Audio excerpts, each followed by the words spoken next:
Look at Lucy with her bottle of wine. Oh, am I muted? Oh, now I'm not muted. Oh, all my stuff is flashing. What's that mean? What does that mean? All my stuff is flashing. Now can you hear me?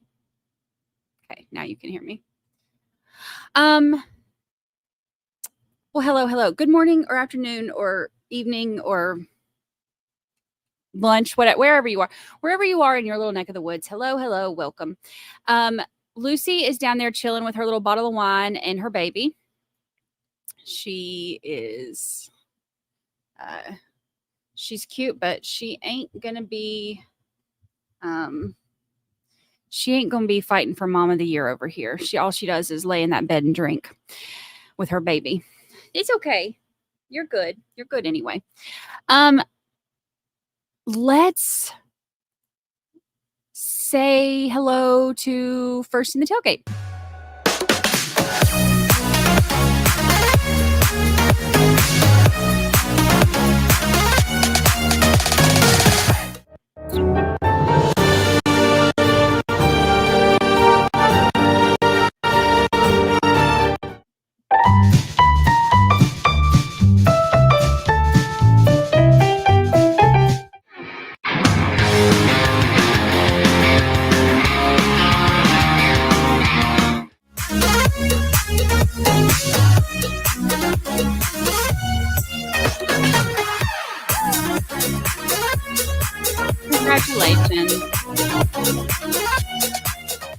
Congratulations. Our first in the tailgate, getting the party started, getting everything going right. I am glad y'all are here. I do that every time. I restart it every single time. I'm glad y'all are here. I'm super excited to start a new trial to keep us entertained while we are waiting for Judge Newman to come back. I don't even say while we're waiting on the other trial. It's literally like, I just feel like we're waiting on Judge Newman. And like when he's gone, I'm just like, what are you doing, Judge Newman? I wonder what you're doing. What are you thinking? What are you having for supper? What are you reading? I just want to know everything about him. I just think he's the best. I have not heard back from our locksmith yet, which isn't that surprising, actually. I mean, they close at 2:00 today, so I don't even know if he's going in. So I don't even know if he's going to get my message today, but best to believe I'm going to try again tomorrow. I'm too nosy not to ask. As you can see, Yard Cam is looking clear and pretty. Everything has passed us. We are good to go. All good in the hood here. And you can see how, like, you can actually see how the sun's like moving right now. It's crazy. Like now it just got dark out there because there's the cloud that covers the sun. But I love when you can see the sun kind of moving around over on the end. Well, I guess the sun's not moving around, the clouds are, but you can see, there's clouds coming here and there, but it's not, it's not bad at all. It's just like regular clouds. There's people out there. People have been out there having a hurricane party since there's one group. I think Drunk Terry and his friends are out there. Let me see. I think, yeah, that looks like their group. So Drunk Terry and his friends are still out there. I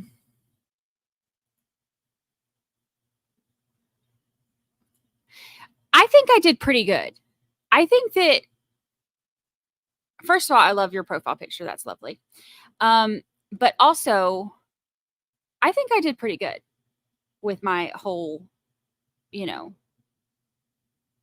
storm chasing thing. I mean, I'm not going to like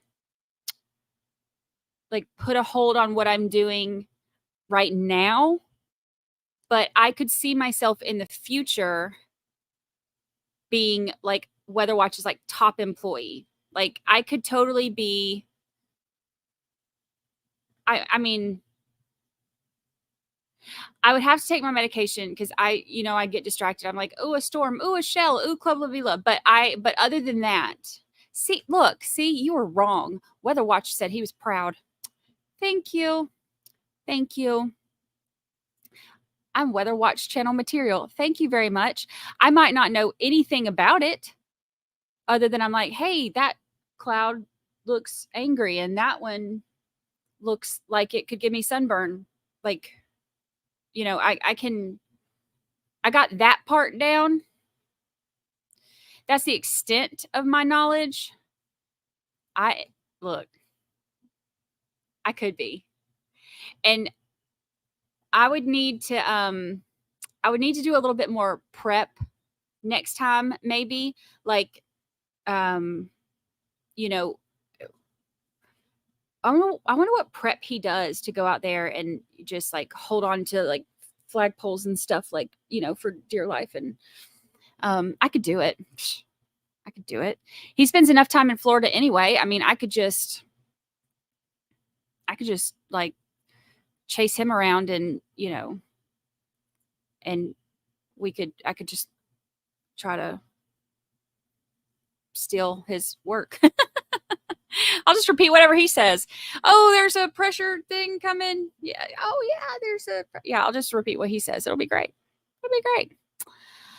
I loved the beach field trip too. It was actually a lot of fun. It's funny because I went back and watched part of it, not the whole thing. I hate watching myself, so I very rarely will go back and watch anything that I do. And it's funny because I looked at it and I'm like, okay, well, we had fun going out there. And then I have a double chin. You can't, like, I have to have, like, my camera's on the top of my screen, so you can't really see it from this angle, but I have a double chin. So the entire time, which, I mean, whatever, what was it he said? He gained weight because he was putting God first. Okay, I'm putting God first. I got a double chin. We're okay with it. It's not, this is not something that like keeps me up at night, but it's there. And so it's funny because I was watching when I was out there and I was like, instead of like focusing on anything, I was like, first of all, my voice, like, how does anybody deal with my voice? And then second of all, I'm like, all I kept seeing was like my messy hair and my double chin. And I was like, this is probably not how storm chasers normally operate. I'm going to need to think about hair products and camera angles next time, but live and learn. We still had fun. I didn't get arrested for, breaking into Club La Vila. So there's that. We have some seashells that have been added to the cork jar. So there's that. And we didn't have to just sit there and stare at the attorneys as they were staring at the thing. Actually, it was funny because I didn't get to see a whole lot of the comments yesterday while I was out there. But I saw some of the comments on like Twitter and in the Facebook group and stuff like that, where people were talking about how the way that the cameras were situated, it looked like the attorneys, instead of watching the screen like this, like when they were watching the video, it looked like they were watching me like that, because you can't hear anything or see anything. And it's just like, I would say something every once in a while and one of them would be like look, or like straighten their tie. Like, it was funny because it looked like they were really mean mugging me while I was on the field trip.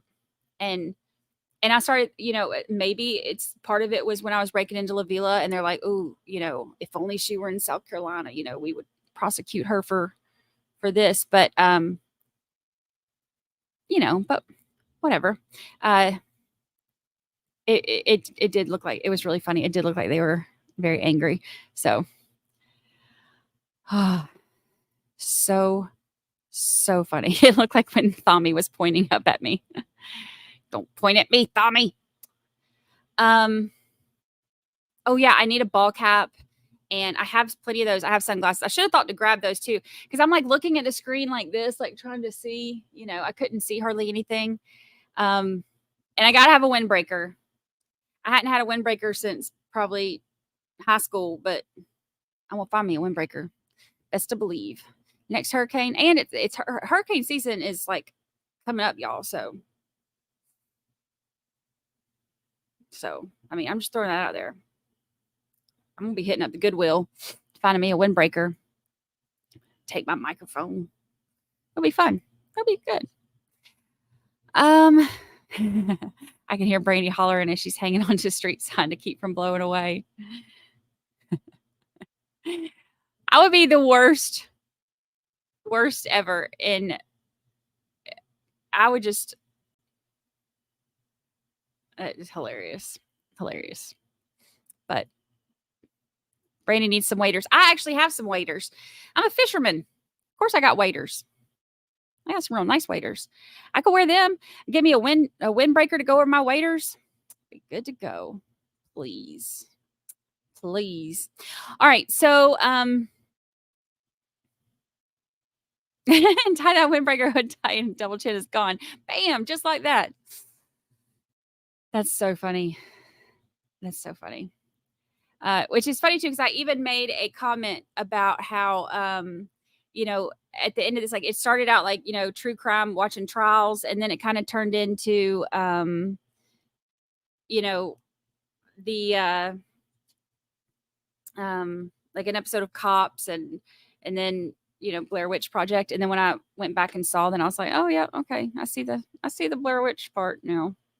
But you know, whatever.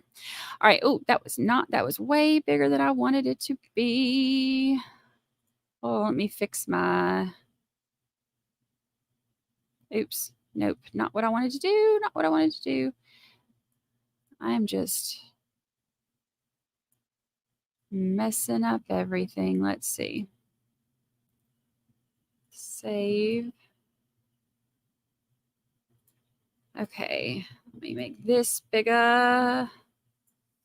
Make that bigger. Save. And then let me move my stuff around. All right. So we are going to be watching the Hollywood sex therapist murder trial. This is California versus Gareth Pursehouse. So I don't know a whole lot about it. All I know is that she was found in, or actually right outside of her home in Hollywood, where she had been apparently, or allegedly, I have to say allegedly, thrown off a balcony, a 3-story balcony. And she died in the hospital the following day, blunt force trauma to her head and torso.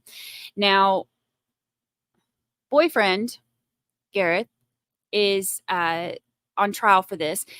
She had multiple, from what I read, she had multiple different restraining orders against him. Her friends described him as a stalker. So, you know, this is not like he was going to be obviously kind of the first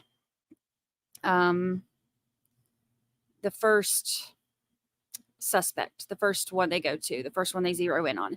So now this is not, they will not play it live. So everything is a day behind, which is fine for us because it doesn't really matter anyway. Since we are, we missed the first day, we're catching up now because we have today and tomorrow. So, or half of today and tomorrow. So, I'm going to start with our opening stuff, and then we will start with 1.25.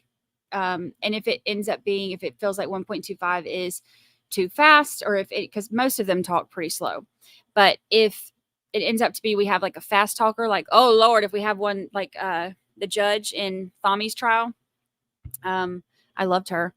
But if we have a judge, or if we have anybody talking like her, then we'll slow it down, of course. But otherwise, we'll keep it at 1.25 because most of them talk slow anyway. Yes, she is Drew Carey's former fiance.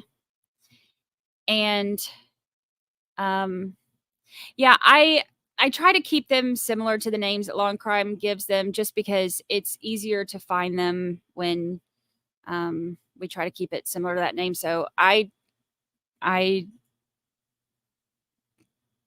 but I mean, my thumbnail looks better than theirs. So at least there's that. All right. So we are going to get it started.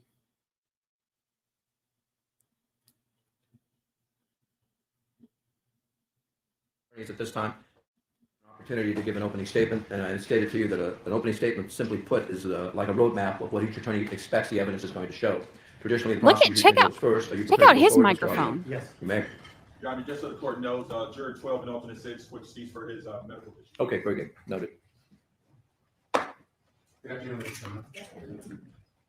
The evidence in this case is going to show Dr. Amie Harwick was murdered by defendant Gareth Pursehouse because he was obsessed with her. She rejected his advances. Not only that, she cut off all contact.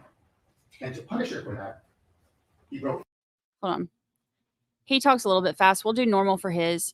I am kind of loving his microphone. Like that's, I got the booster on. All right, let's see. Into her house on Valentine's Day. He broke in there with a syringe loaded with a lethal dose of nicotine. And then he waited for her until she got home. He waited there for hours for her. When she arrived, she went up to her third-story bedroom and got caught by surprise by the defendant. He immediately attacked her, as evidence will show. He strangled her.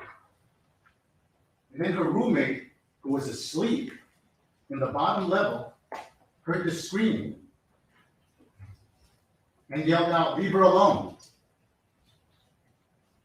The evidence is going to show the defendant panicked at that moment, took Amie's Harwick debilitated body over to her bedroom balcony, lifted her up over the balcony, and dropped her to her death. You can hear that she suffered injuries to her body. Her pelvis was shattered, liver damage, brain damage, and the defendant fled the scene. Now, this opening statement is a roadmap. It's a preview of the evidence we expect to show you in this trial. And the reason why it's good to pay attention to these previews is because when we call witnesses, we are not able to call witnesses in the order you would expect them as things happen. We're bringing in witnesses from out of the county. We have to accommodate their schedule. So you will hear witnesses who may have known something that happened later in time testify first just to accommodate their schedule. But this will help you understand the evidence and how things happen. So let's He get does right not into look the it. same. Amie Pursehouse and Gareth, I'm sorry, Amie Harwick and Gareth Pursehouse dated back about 10 years ago. And they dated for only about a year and a half, as the evidence will show. In 2012, Amie obtained a restraining order against the defendant and ended the relationship. And then she had no more contact. Amie moved on with her life. She cut off all contact with the defendant. She became Dr. Amie Harwick, to obtain a doctorate in sexual behavior, and then became a licensed marriage and family therapist. In 2020, now we're at the year when these things are going to happen. And the way things happen is her friend, Dr. Hernando Chavez, and her were going to go to a conference. They work as therapists with the adult industry, helping people in that industry who may need therapy. And they were invited to an XBiz show. XBiz is a adult entertainment convention where they award adult entertainers awards. And as therapists, they were invited to conferences there. He found Jesus. She went to one on the 14th, and by going to the conference, you get to go to the awards show. It's a red carpet show. And both Dr. Chavez and Amie Harwick went there, and they were excited to network this. So you're going to hear from Dr. Hernando Chavez, who's going to tell you what happened on that day. They went to the Marriott Hotel. She'll tell you that Dr. Harwick, Amie Harwick, was excited to be there. But that all changed when the defendant was there. The defendant had been hired to work as a photographer. The defendant's actually a computer programmer, but one of his side jobs is as a photographer. And he was there. Dr. Amie Harwick did not expect that. And Fernando Chavez will tell you that he went to go get drinks for a moment and left Amie by the red carpet, and then he was called back. He said, "You better get back here. There's a commotion happening." And as he got back there, he could see that the defendant was crying, was upset, and he could see that Dr. Amie Harwick was trying to calm him down. And as he got closer, he heard the defendant tell Amie Harwick, "You ruined my life, bitch," referring to their relationship and how it ended. Dr. Harwick tried to appease him. She was embarrassed about the situation, as Dr. Hernando Chavez will tell you. She tried to appease the defendant at that point, who appeared distraught. At some point, Dr. Hernando Chavez said, "Okay, it's time for us to go. We talked to him. We need to go to the red carpet," and was able to take her away. From that point on, her demeanor changed. She was making the best of it. She was putting on a face now. She was taking photographs at the red carpet. She went and sat down at her table for the convention. And she was there, but Hernando Chavez will tell you how her demeanor changed. She was stoic. But as this award ceremony was about to end, the defendant approached her again and asked if he could talk to her. She told Dr. Hernando Chavez, "Let me talk to him," and went a short distance away to talk to him, to try to calm the situation down.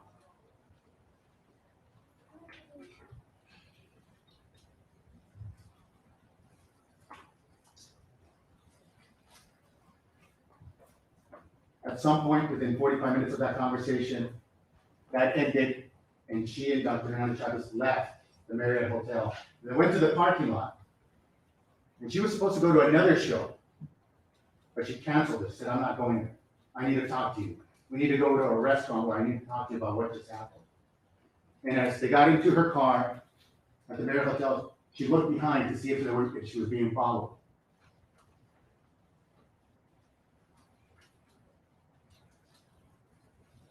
They then go to the restaurant, and Amie tells them about her interaction with the defendant and how she's afraid of him, and how she needs to increase security at her home, how she needs to get pepper spray or something because of the way he's acting. Obsessive. Dr. Hernando Chavez offered to go with her home. She said, "No, it's okay. I'll go home on my own." And then they parted ways. This takes us to the next day. That same morning, following morning at 3:09 a.m., Dr. Harwick gets to her home and she writes an email to herself. In this email, she documents what just happened with the defendant and her fears of what can happen to her at his hands. Wow. She writes, there's the date, January 17, 2020 at 3:09 a.m. "Tonight, I felt very scared. I went to the award show with Hernando. When we arrived, we waited in a very long line to do the red carpet. As we were waiting, I saw Gareth walk by with a camera. Clearly, he was working. I decided to ignore him and just not looking at that direction. I thought maybe he could not notice me.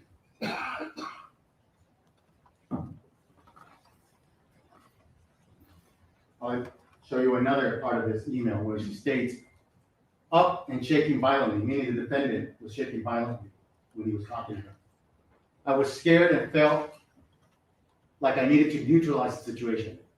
I don't think he was going to attack me in that moment, but this clearly showed me how obsessed he was. He told me that he thinks about me every day, and every day he cries. He told me he lost his job when we broke up because he couldn't work. He told me that no matter what he did, he couldn't stop obsessing over me.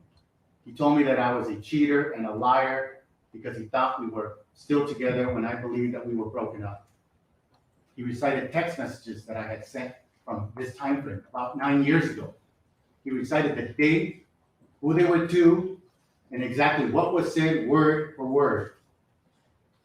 I couldn't believe it. I was very scared.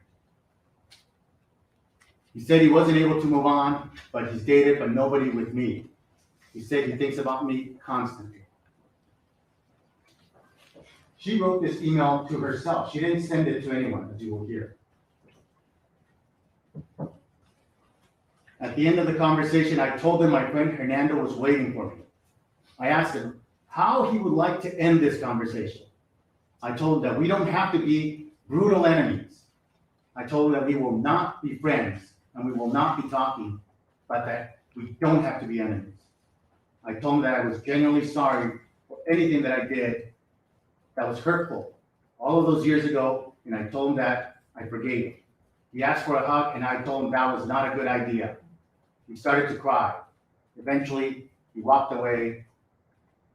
Fernando and I went towards the escalator to go towards the vehicle.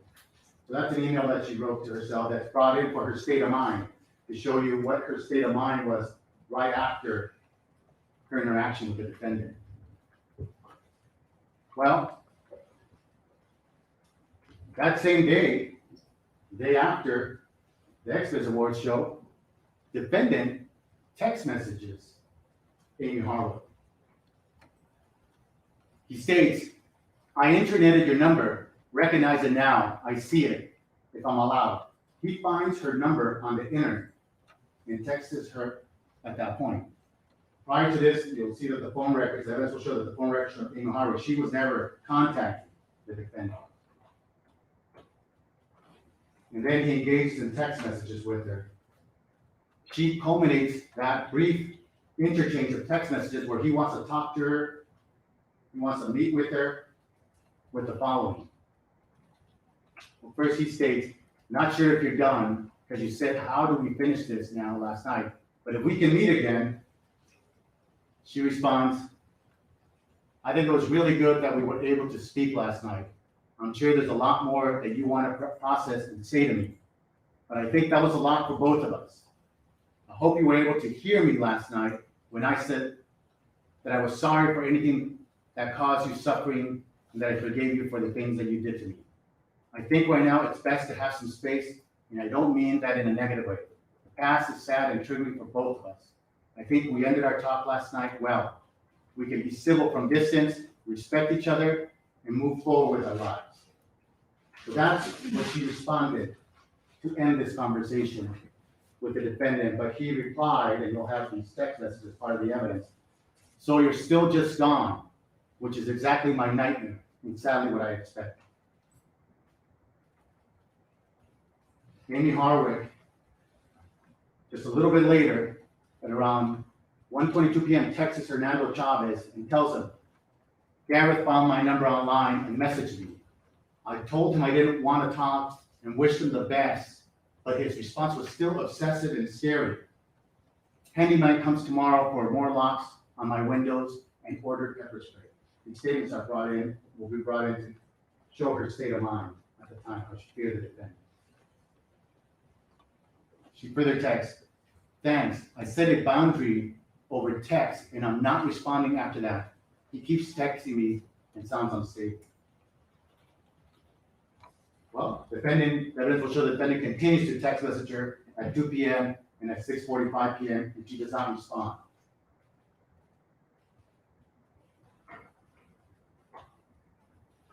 The following day, she text messaged her good friend Robert Koshland and more statements of her state of mind. I ran into my scariest ex last night of 10 years. He yelled at me in public and then acted really crazy and told me how obsessed with me he was. I tried to de-escalate him. Things he said were very scary. Took safety measures today, but realistically scared for my safety. My anxiety isn't bad now, just realistically thinking something could happen to me. Then you'll hear from Robert Koshland that she provided, she got an app where he could follow her the location of her phone.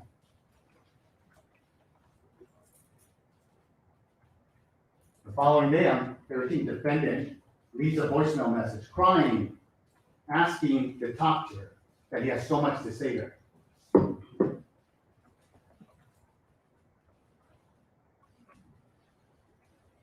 Amie ignores the voicemail message and actually blocks it at that point. So you cannot have any contact with her. She increases home security, gets new locks, security cameras on the mid-level, not on the third level. And then we move on to Sunday.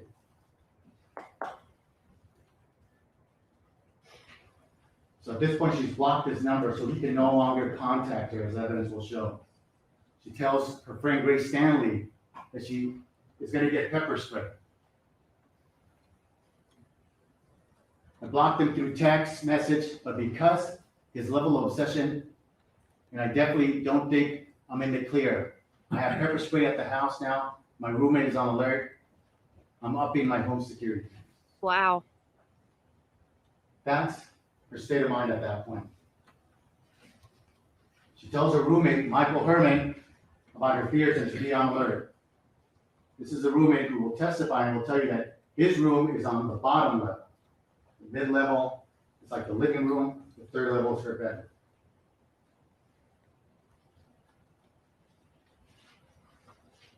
She has a home at 2086 Mount Street in the Hollywood Hills.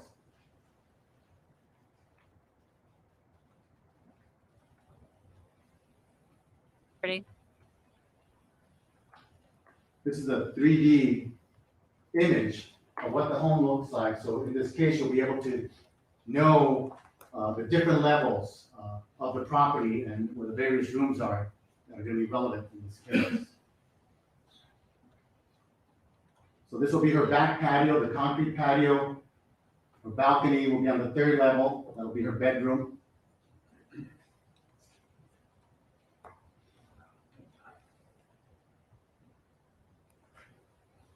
The front of the home, the garage, the media room, the TV room on the third floor, the front door, the living room, and French doors. And you'll be able to see that those French doors are recessed behind the door.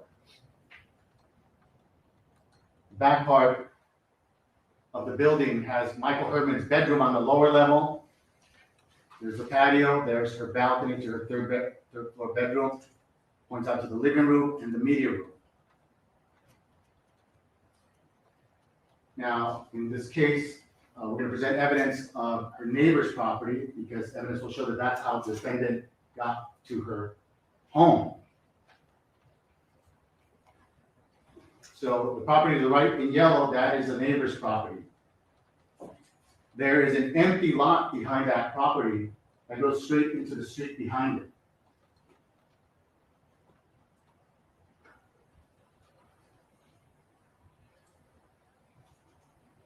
You're going to hear from one of the tenants of that yellow building who lived towards the back. A week before the defendant broke into Amie Harwick's home, she installed 2 ring cameras in the back portion of that building.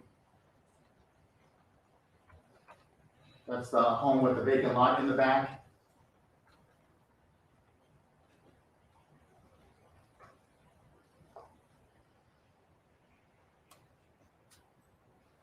Before we get to that, just to place the chronology here, the defendant finds her phone on January 17th. Amie blocks the defendant, and for the next few weeks, there is no contact. The defendant's not able to contact Amie Harwick. Until we get to Valentine's Day.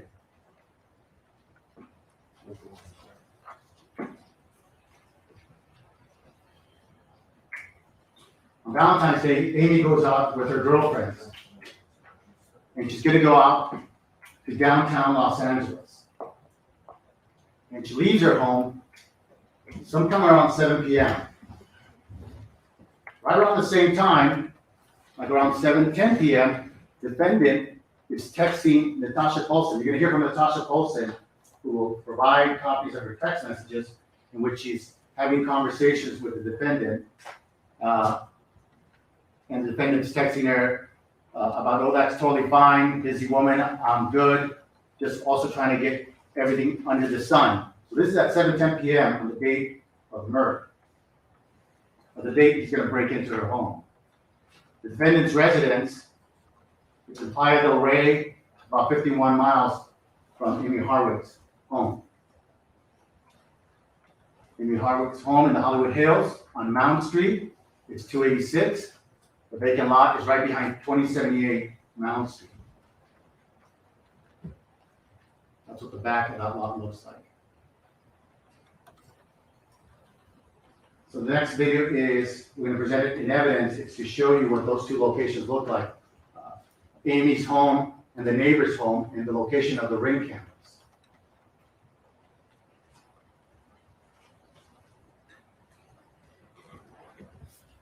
The ring cameras, as the people will present evidence of this, will be significant because they will show the defendant. And in the videos that we expect to be shown to you, the defendant will be wearing gloves.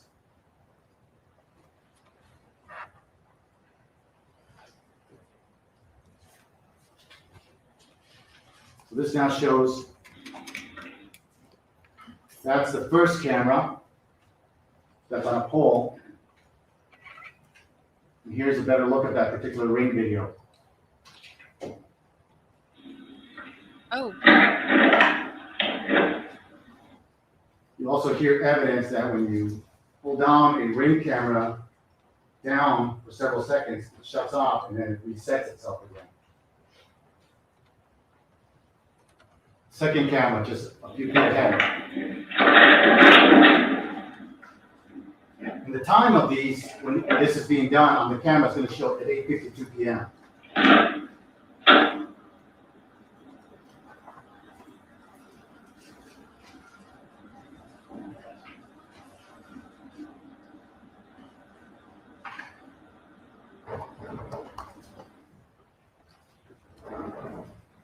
Then there's another video at 8:53 where the defendant appears to be coming back towards one of the ring cameras.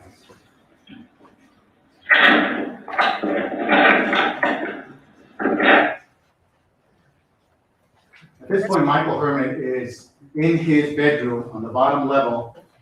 He is asleep, tired.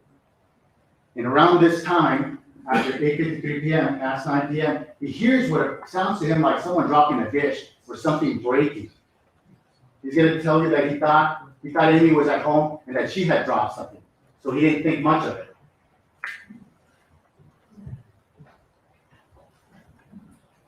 Well, detectives will later find, as they will testify to this, that the French doors had glass broken. The photographs were taken of the condition of the French doors, which were broken. And they had criminalists, after this crime occurred, go and take swabs if they found any type of evidence there. And what they found were these smears of blood on the French doors. You're going to hear from criminalists who collected swabs from this blood, what appeared to them to be blood, and it was tested, and it came back to defendant's DNA. There was one more blood stain on the floor, and that was also tested, and that came back to defendant's DNA. You're going to hear evidence that when defendant broke into her home, that on his person he had a syringe with a brown liquid that detectives will tell you originally they didn't know what it was. That will be, after it's tested by chemists, by the FBI, that's pure nicotine in a pure form. It's a poison. You're going to hear from one of our experts on nicotine who will tell you that was a lethal dose of nicotine that if injected into Amie Harwick, it would kill her. Well, while the defendant is waiting there at the home, Michael Herman is still asleep.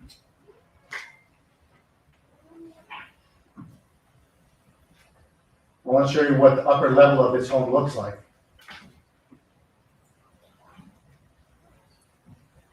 There's a staircase from the second floor from the living room that leads up to the third floor. On the third floor, you're going to have 2 rooms and a bathroom.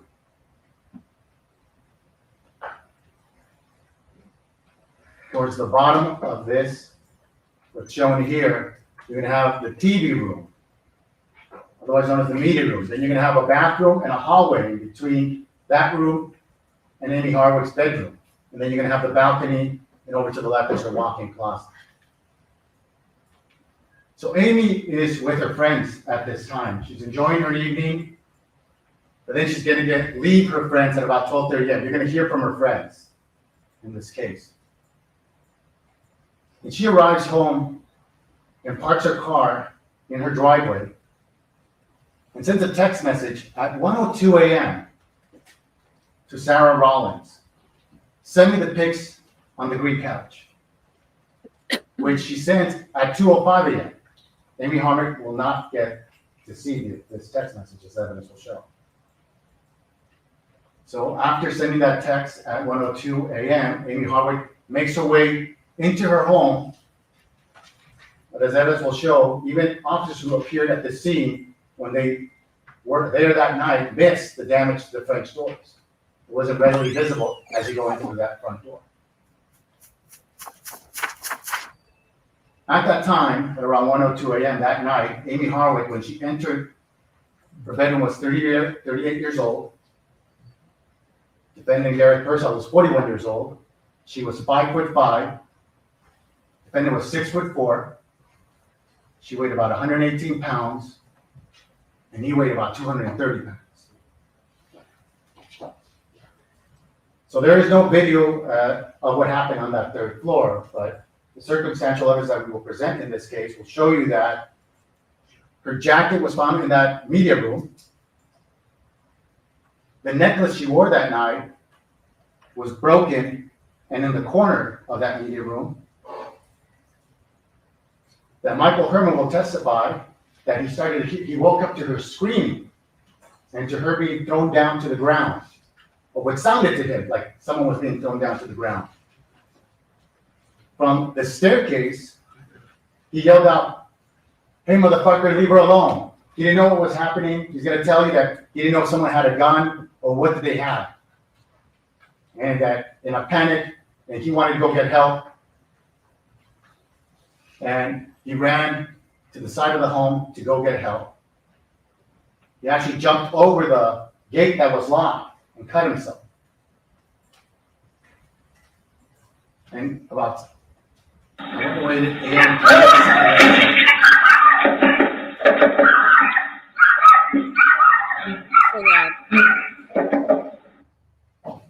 So this is 6 minutes after that text message from Amie Harwick that Michael Herman is knocking on the neighbor's door.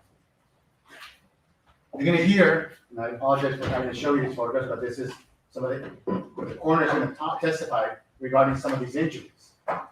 That Amie Harwick sustained injuries consistent with manual strangulation, which was also a contributing factor to her death. She also had assaultive injuries. Injuries on her neck, particularly strap muscle, hemorrhage, are consistent with manual strangulation. Injuries of her extremities, particularly her fingers and hands, are consistent with the combination of defense and assault type wounds, suggestive of an altercation. Also, in that hallway between the media room and her bedroom, the first officers that arrived found what appeared to them to be a pool of urine. Ew. You're going to hear that her fingernails were swabbed later on and tested to see if there was any DNA there. And DNA came back to this defendant, Gareth Pursehouse, as you will hear in this case. Circumstantial evidence that we will present to you will show that Amie Harwick was in a debilitated state after she had been strangled and assaulted, and that now her roommate had yelled out.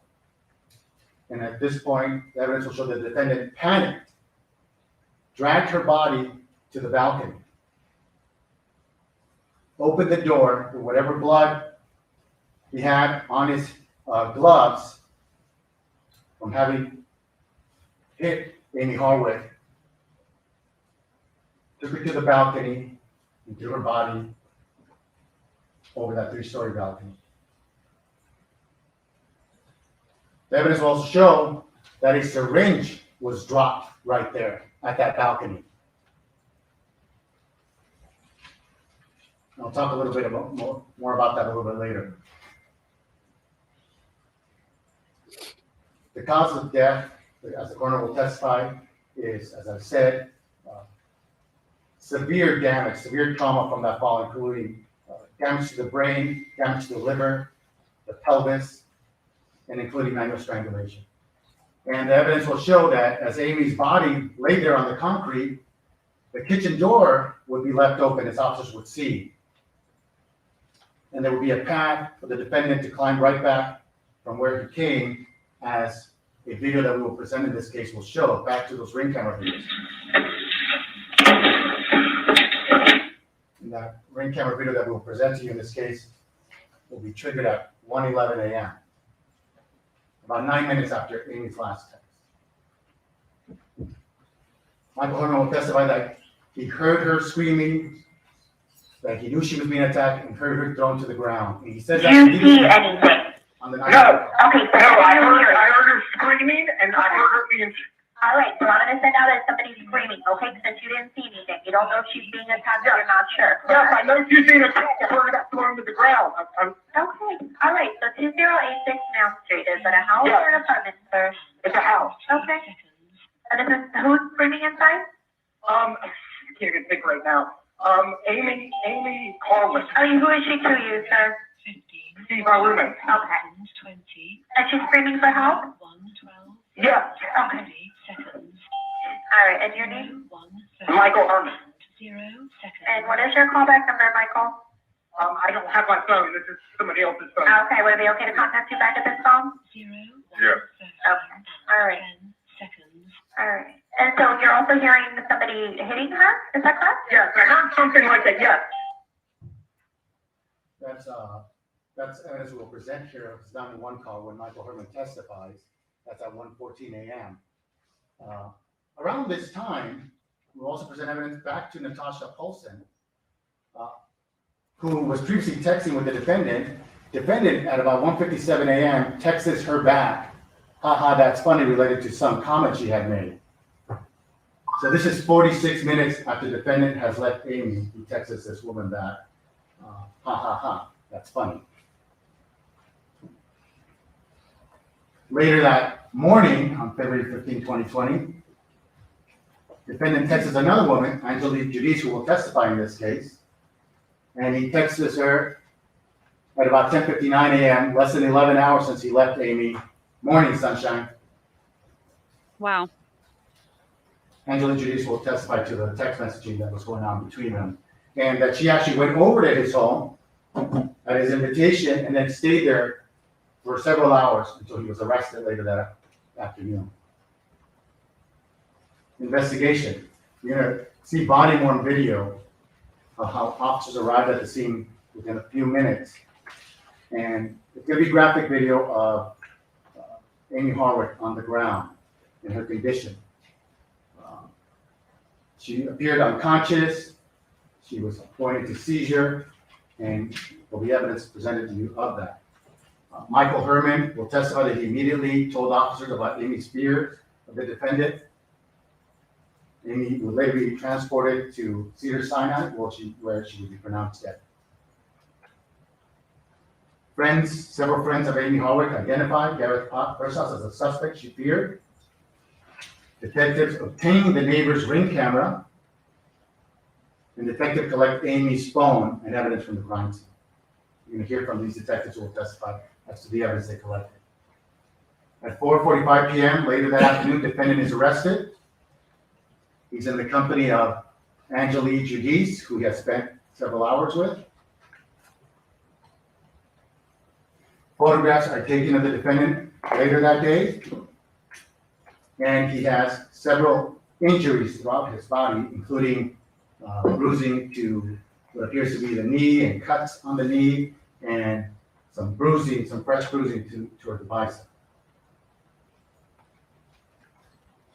Search of the defendant's residence reveals a syringe with the same brand as the syringe left behind at the crime scene.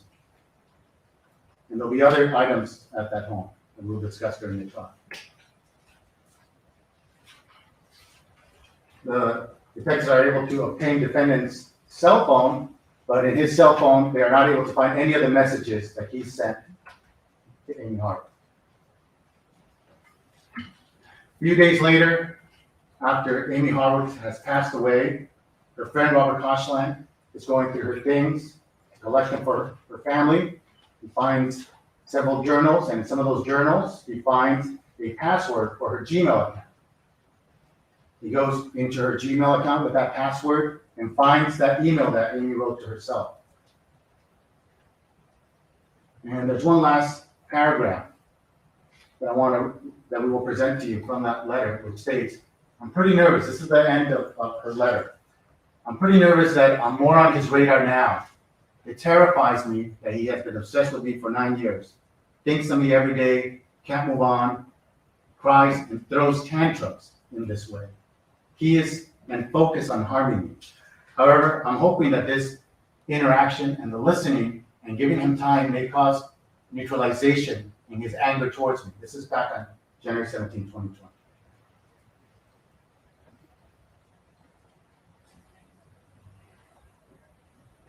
Lastly, this is my last slide, ladies and gentlemen. This is my second to last slide. Detectives try to get the liquid in that syringe tested. And you're going to hear testimony that they send it to the LAPD labs and they're not able to first determine what that is. It's not a controlled substance. It's not a methamphetamine, heroin, what have you. You can even hear in the body-worn video some officers who found it that night, that morning, thinking that it's heroin. They had to send the liquid from that syringe to the FBI to have a more comprehensive test. And there, the FBI determined that it was nicotine in a pure form. Then you're going to hear from our expert, Dr. Benowitz, who's going to tell you that amount of nicotine in that pure form, if injected into Amie Harwick, would have killed.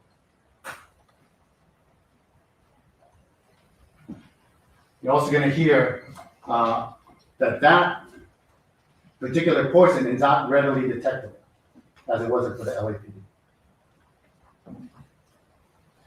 At the end of this case, I want you to hear all the evidence in this case and everything the defense has to say. At the end of this case, people are going to ask you to come back with a verdict of guilty as to the residential burglary, the murder of Amie Harwick, and the special circumstance of laying in wait during the commission of this murder. Thank you. All right, thank you, Counsel. Mr. Franzo? We have 10 seconds for a quick movement through. Sure. Still having. That was some pretty clear openings.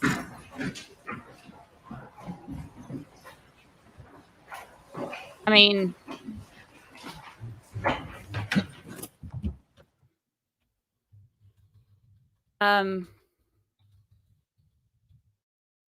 I don't really see much of.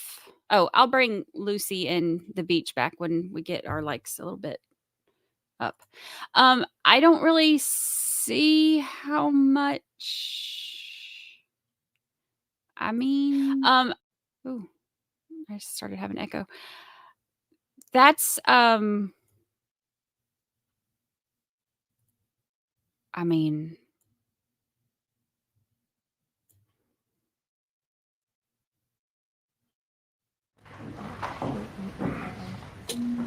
I don't know how you can fight that way. His defense so much I need to say. is just that he didn't do it. Give me a chance. He broke in, but Just say that's it. it. So I could have just said it. Please. Please. Can we meet again? It feels the same as when I wrote you. That long list of what I would miss about you and heard nothing back. Just reaching out into the darkness, trying to stop falling. I wish I could do something more, but reaching out to you is a crippling action that I had actually contemplated over the past few months. Just to say to you the word help. Admitting to you how hurt I am is so embarrassing and painful. which demolishes me even more. Please don't vanish on me. Please, please, don't let me go through that again. Please call me. These are the messages that Gareth Pursehouse sends Amie Harwick after unexpectedly running into her after having not seen her for nearly 8 years. Running into her out of the blue on January 16, 2020, sent him into a deep, debilitating depression that he was not able to overcome. He was begging with her for help. He was begging and pleading with her for a chance to talk to her. I think her job. The evidence will show that running into her at that event sent him into a thick fog of depression and made him feel that the only way he could get relief from that pain was to go to talk to her. The ultimate answer that you, ladies and gentlemen, are asked, the ultimate question that you will be asked to answer is what Gareth Pursehouse intended to do when he broke into her house on the 14th of February in 2020. That's not the ultimate question. The evidence will show that he was reacting from within this fog of depression and that he was going to talk to her. That his only intention that night was to speak to her. With The his evidence will word. show that he never intended on killing her. The evidence will show that he is not guilty of first-degree premeditated murder, and he is not guilty of the special circumstance of lying in wait. Amie Harwick and Gareth Pursehouse had a romantic relationship from 2009. This began in 2009. They lived together for a little over a year until sometime in 2011. When they split up, Gareth Pursehouse was never the same. Losing Amie Harwick sent him into a debilitating, crushing depression.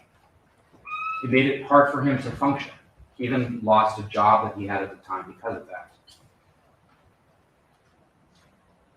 The heartbreak that he suffered changed him. He tried to move past it, but he couldn't. He tried to move alongside it by seeking release through exercise, travel, dating other women, but those were only temporary respites. Those didn't work. He distanced himself from other people. He wouldn't let himself become emotionally vulnerable with other women. He had suffered, the threshold had been reached of his heartbreak, and he couldn't risk another one. He wouldn't survive it. So when he sees Amie Harwick on the red carpet, or waiting for the red carpet, at an event that he had been working for many years as a side gig, photographing attendees at this award ceremony that happens every year in downtown Los Angeles, he completely loses control of his emotions. He literally falls to the floor, and he's hyperventilating, he's sobbing, he's shaking, and with Amie's encouragement, he's able to stand up, and the two of them walk off and talk, to sit down on a bench, and he's able, through talking to her, to regain his composure. After about 30 or 40 minutes, Miss Harwick's friend, who she came to the event with, Fernando Chavez, comes up to the two of them and says, "Hey, the red carpet's about to close. If we want to get pictures on the red carpet, we have to go." And so he cuts the conversation short, and to him, it seemed like Gareth was disappointed and upset at having the conversation cut short. Gareth goes and finds his friends that were at the event. You'll hear from them who will say that he seemed distraught, that he was sobbing uncontrollably, that it was pathetic how sad he was, from their perspective, and that they told him to pull himself together. He was on the clock. He was being paid to photograph people there that night, and they tried to help him. Later that night, Gareth walks up to the table that Fernando Chavez and Amie Harwick were seated at during the program of the event. He kneels down and he whispers, "Can we talk again tonight?" Amie says, "Okay." Shortly thereafter, the two of them go back and sit back down on a bench and talk again, a second time. At some point in the conversation, after about 45 minutes, Ms. Harwick tells Gareth, "Look, I have to go meet my friend, Fernando Chavez. I have to go." He asks if they can meet again and continue talking. She says that's not a good idea. The next day, the 17th, the text messages that I read in the very beginning are sent by Gareth to Amie. He's pleading with her. "Please, I need to talk to you again. I need to continue this conversation." The following day, on the 18th, at about 4 p.m., he leaves her this voicemail. Oh, God.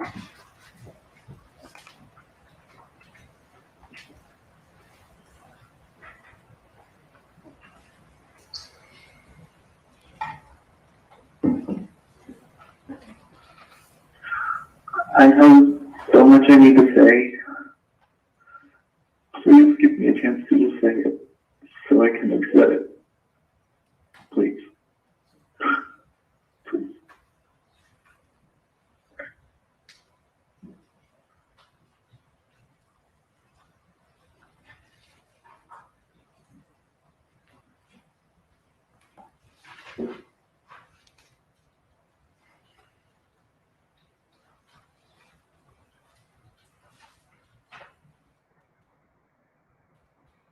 Ms. Harwick didn't respond to his pleas for help. She blocked his number. Good. In the days after this encounter, a friend of Gareth's notices that he seems depressed. Elmira Minnesota. To her, it seems that he's down, he's depressed, and so she asks him, "Are you okay?" He says, "I'm rarely okay." He describes his state of mind as if he was having a chain pulling down on him that he likes to, or that he pretends doesn't exist, but that cripples him in so many ways in life. Ms. Minnesota is concerned. Ms. Minnesota is concerned that he might hurt himself. Ms. Minnesota suggests things that he could do to try to alleviate this pain and get over this heartbreak and move past this depression. But because of the depth of depression that he was in and the state of mind that he was in, the only thing that he felt he could do in that moment to seek any sort of release from this depression was to talk to Amie. So on February 14th, he decided he couldn't take it anymore. He couldn't take this pain anymore. I'm gonna check argument. Let's just take. The evidence will show, and circumstantial evidence, text messages, voicemails, observations from other people will show that Gareth felt he couldn't continue living with this pain, and that he needed to finish the conversation that had been interrupted at the XBiz Awards, and that he needed to have this conversation that he so desperately and so kind of sadly begged her for. And that if he wasn't able to have this conversation, that it wasn't worth living, that he wouldn't be able to continue carrying on. I'm gonna check foundation and Sustain. Thank you. While in this grip of utter despair, he grabs a nicotine-filled filled syringe from his house. All right, let's approach. So, first of all, what? Okay. You know, I get it. We have all had broken hearts, but being like, she wouldn't even talk to him. Yeah.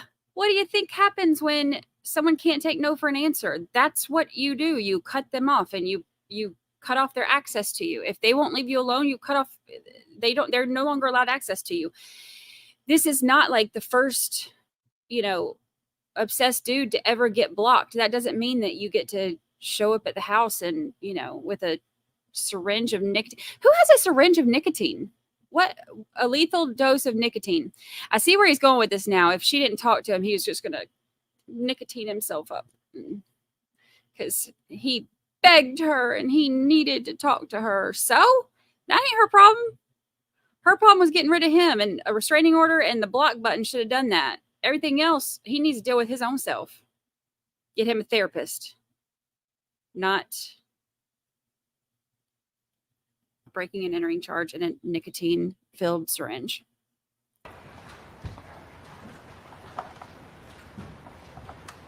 As Mr. Aguilar said in his opening argument, there is evidence that Mr. Pursehouse possessed a syringe, brought it from his house, and brought it to Ms. Harwick's house.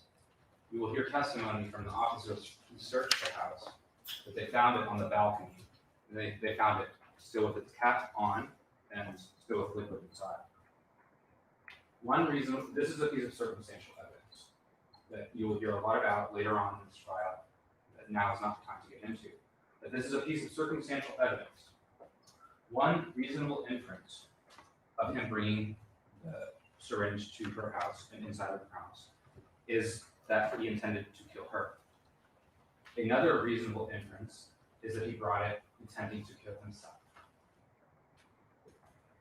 The circumstantial evidence, the messages he sent, the voicemail he left, the observations of other people at the Extras Awards, the observations of Ms. Minnesota will show that he was in a depressed state of mind. Now, he breaks into her house in this state of mind, and he is waiting there for hours so that he can have this conversation. When Miss Harwick comes home, there's a struggle. As Mr. Ario said, Michael Herman is her housemate. He lives in a room that's on the ground floor. It has a door out to the balcony. And he wakes up to a scream. He wakes up to what he thinks is Amie Harwick screaming. At first, he thinks it's the kind of scream that you would make when you see like a mouse or a cockroach or something. But then he realizes, no, she's continuing to scream. So he gets out of bed and he walks over or goes over to the foot of the stairs and he shouts up once, "Amie!" He continues to hear sounds. So he goes into his room and looks for his keys and his phone, which he can't find.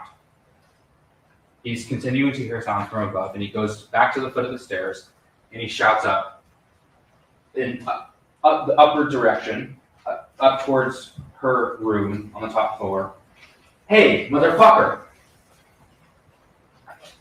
And then he runs out through the patio, around the side of the house, through the front courtyard area. And because he couldn't find his keys and his phone, he has to climb up and over this wrought iron fence. Really? He goes and he knocks on neighbors' doors, trying to get help, but no one opens their doors. He eventually sees a stranger walking down the street, and he asks the stranger to use his phone. The stranger calls 911, and the police arrive. 2 officers arrive after a brief discussion with Mr. Herman. The 3 of them climb up and over the wrought iron fence. They go back down the side of the house, and when they round the corner into the patio area, they see Ms. Harwick. She's face down. She's non-responsive, gravely injured, but still alive.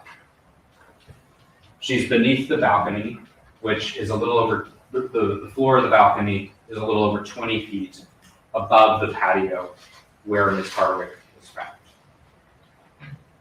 And, they take Ms. Harwick to Cedars-Sinai, where doctors try to save her life and are unsuccessful.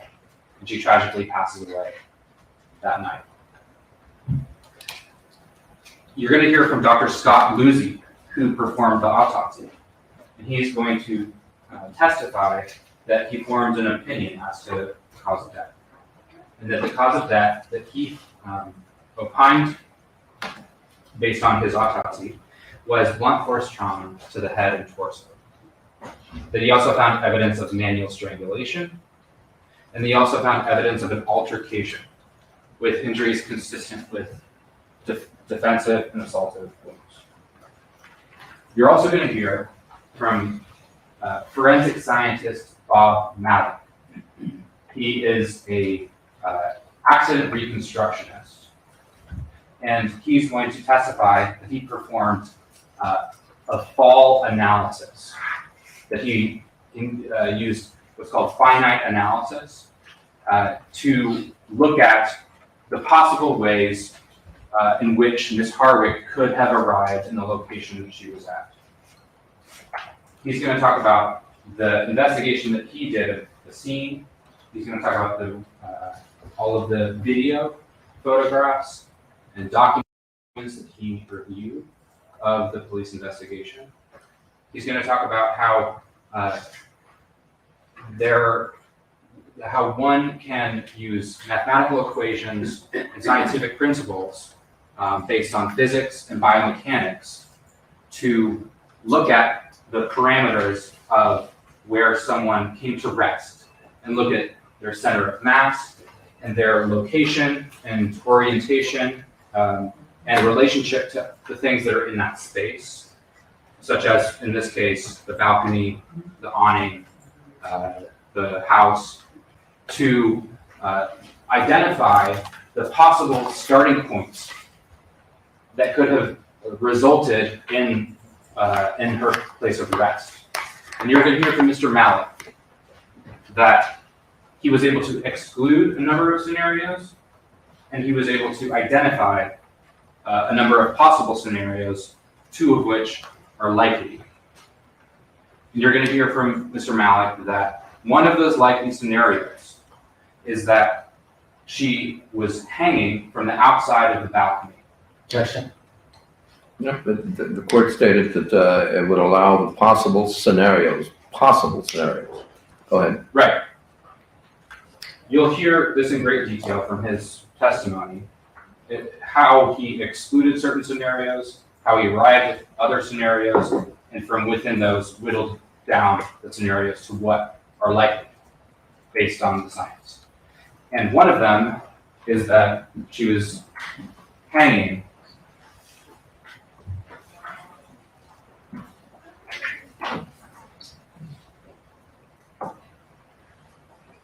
Just hanging off the balcony. Apologies for the quality. You'll see still images using these mannequin dummies like this, and then you also see video representation that corresponds with the calculations and analysis that we did. And you'll see, you'll hear from him and explain the foundation and basis for this, but he'll explain how one of the likely scenarios is that she was gripping the balcony railing with either 1 or 2 feet, using the awning to brace her weight, and fell from that position. You're also going to see a photograph of damage to the awning.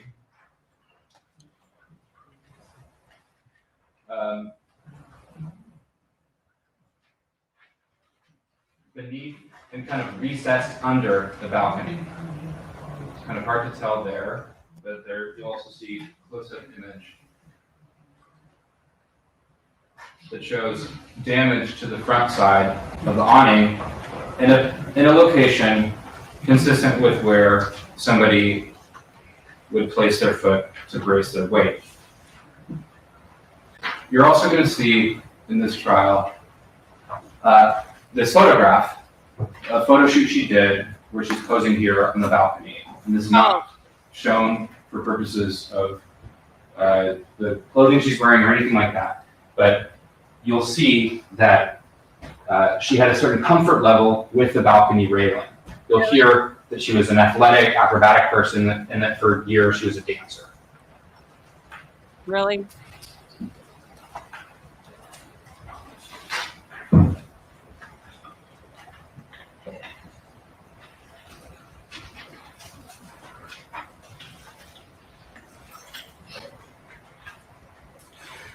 So, in this trial, you will hear testimony, and you will see evidence presented before you that shows you that one likely scenario for how Ms. Harwick came to rest where she did in the patio is that she comes home, encounters Mr. Pursehouse, screams, waking up Michael Herman, causing him to go to the foot of the stairs. He shouts up at them. Upon hearing him shouting up, a struggle occurs between Ms. Harwick and Mr. Pursehouse. In a panic, she runs through her bedroom to her balcony, climbs up and over the railing, attempts to lower herself or climb down, and is unsuccessful and falls. Wow. The evidence will show that, yes, Gareth Pursehouse was waiting in her home. He broke into her home. Had he not been there, she wouldn't have died that night. That is not in dispute. He set a chain of actions into motion that led to her death. But the evidence will show that he never intended on killing her. At the end of this trial, the defense is going to ask you to convict him of a crime that fits the circumstances and facts of this case. But the evidence will show that he is not guilty of first-degree premeditated murder, and that he is not guilty of the special circumstance of lying in wait. Thank you. All right, thank you, counsel. Are you prepared to call your first witness, counsel? Yes. You may. People call Rebecca Kimball. All right.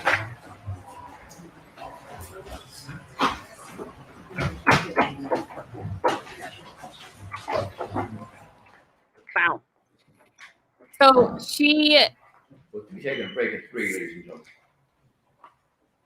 she's okay. All right. Remember that that husband I told you that I had that I hated? This reminds me of that. It's like when something is very obvious on how it happens, and then you hear a story trying to make it your fault somehow. Oh, here. What is happening? The statement, the testimony you're about to give is the cause not pending before this court shall be the truth, It's the remix. the whole truth, and nothing but the truth, so help you God. Yes. Thank you for that seat.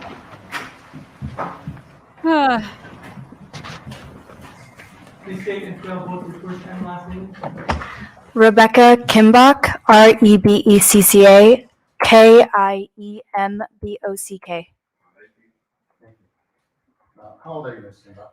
30 years old. I want to draw your attention back Kimbock. What'd she say? to the date of February 14th, 2020. Prior to that date, did you live at 2078 Mountain Street in the Hollywood Hills? Yes. Is that accurate in a photograph depicting 2086 Mountain Street and 2078 Mountain Street? This is marked people's next in order, people in order, number one. Number 1, photograph, right? Yeah. Yes, all right, Mark. See that aerial photograph there? Yes. You see what it says, 2078 on Mountain Street? Yes. Does that depict where you used to live back then in 2020? Correct. And what part of the building did you live in? I lived on the lower level, on the left side. So 2078 right there, just down the stairs. And what was behind where you live? What was behind your property? An empty lot. I have here a photograph of what appears to be an empty lot. This we mark people's next in order, number 2. Yes. You can hear at people's number 2. Can you tell us what is shown there? That is the empty lot, and through the gate up more brambles up to where I used to live. And the bottom part of this photograph appears to show some concrete. Is that the street? I'm assuming so. I never went down there. But the lot is empty from your home all the way down to where that concrete area is. Yes.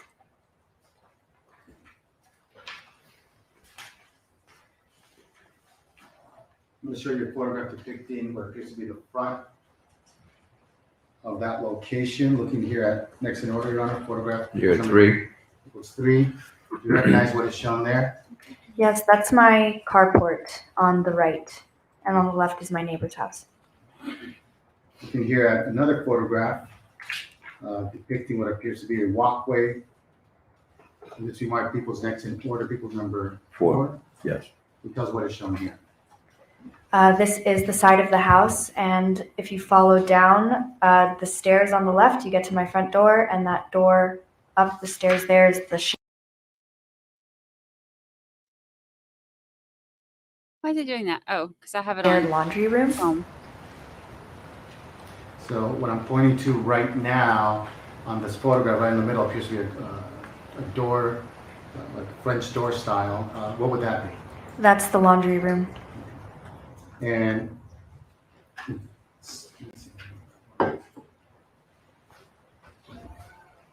looking here at another photograph depicting a different door, this we mark as people's number 5. Yes. And here at people's number 5, it tells what is shown there. That is my front door. The steps. Now going back to people's number 4, this photograph showing the laundry room and what appears to be, would this be going towards the back of your home? This would be going to the back of the home.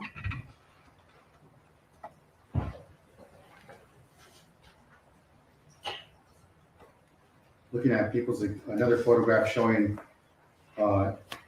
it's a photograph of that walkway going more towards the back. And this we mark people's next in order, number 6. Yes. Looking at people's 6, you tell us what is shown there. That is the stairs and gate that leads to my front door.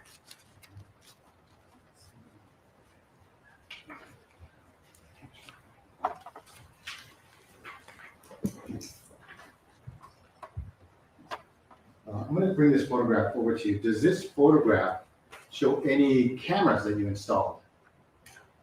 Very faintly, you can see the camera that is drilled into the fence on the left. I'm going to bring, with the court's permission, may I bring this Yes. up to the witness? Using this pen, can you just draw a pretty good circle around where there's a camera there?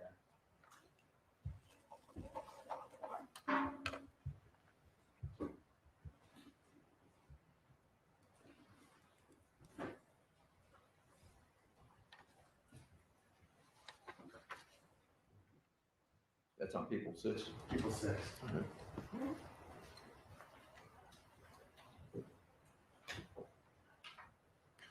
going to zoom in. Looking at people 6, did you draw a circle on something that appears to be on the wood fence to the left? Yes, And can you tell the jury, what is that? that is a Ring camera. And prior to February 15th, 2020, about how much time before that date approximately did you install that Ring camera? 1 week, And how many Ring cameras did you install? 3. Looking here at another photograph showing another location towards the back of your building, that just remark people's next in order, people's number 7. 7.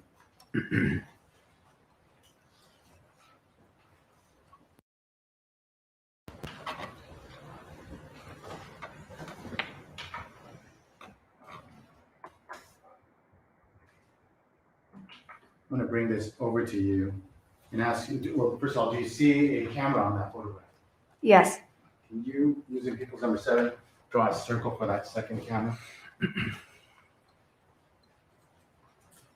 Just write your initials next to it.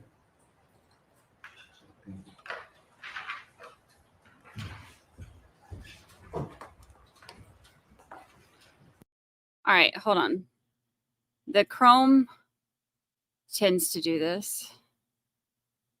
Let me swap over.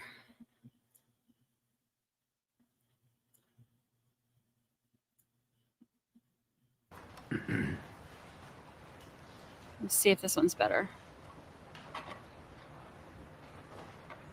A camera on that photograph. For the record, Your Honor, she's on people's number 7. She's drawn a circle and her initials. What appears to be some kind of wood beam. Is that correct? Yes.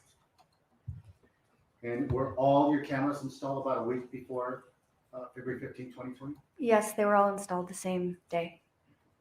And on February 15, 2020, where were you? I was in Joshua Tree. And were you with anyone in particular? I was with my ex-boyfriend. And while you were there on February 15, 2020, did something happen? Yes, I received several calls from my landlord at around 7:30 on February 15th. And who's your landlord? Damian Montano.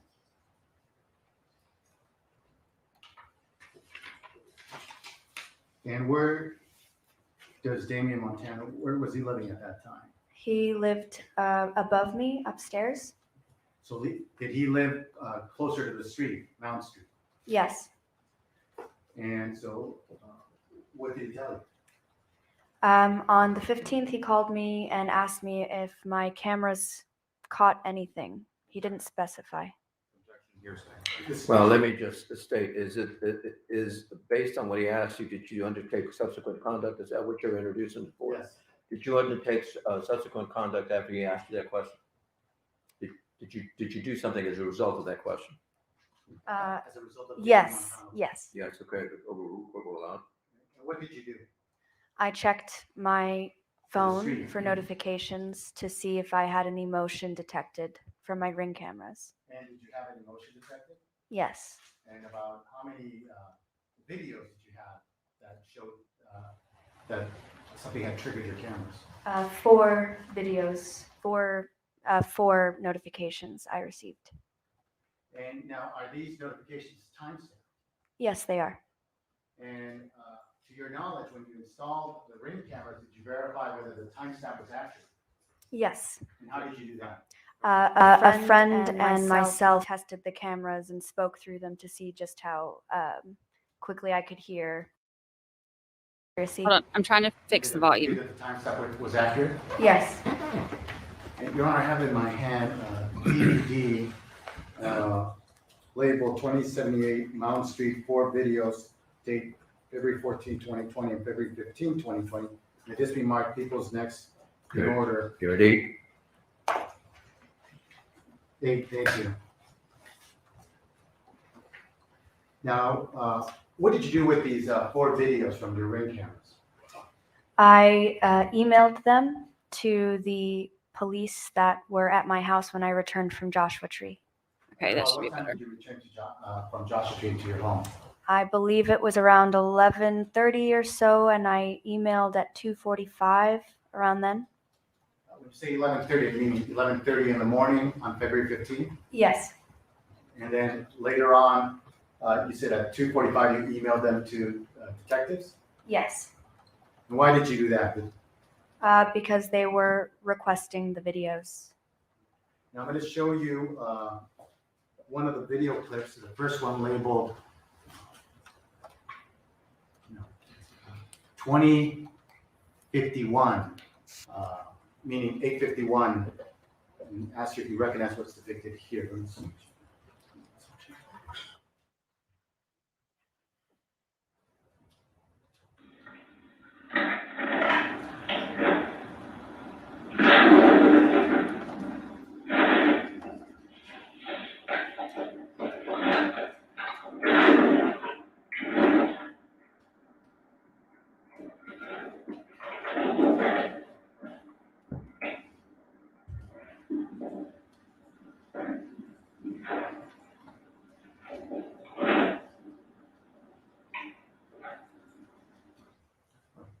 was that one of the videos that triggered on your phone? Yes. And when I say trigger, what happens on your phone when someone triggers one of your ring cameras? I get a notification. And when you looked at this video, the time, was there anything to you to indicate at the time would not be accurate? No. And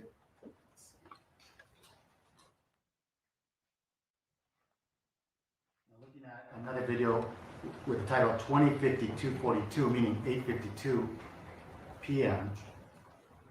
Do you recognize this video?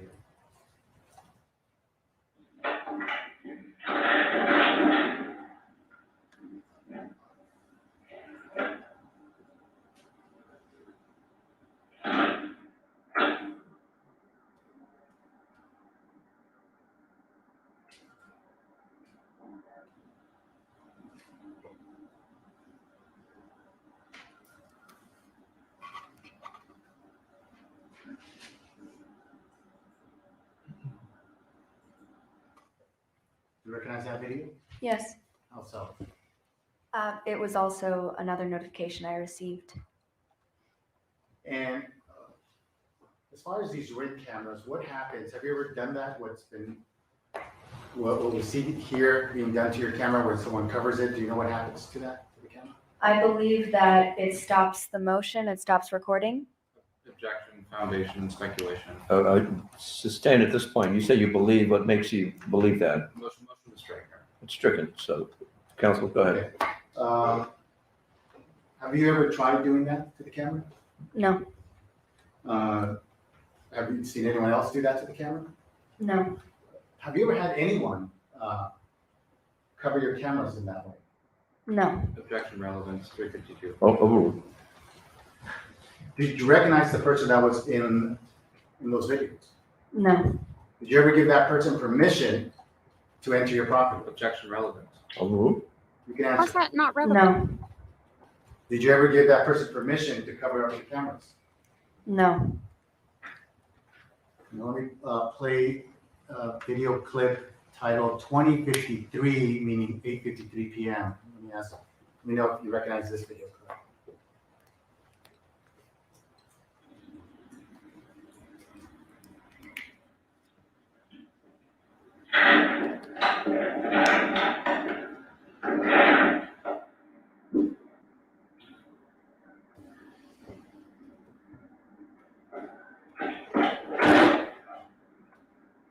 Do you see the timestamp there at the bottom?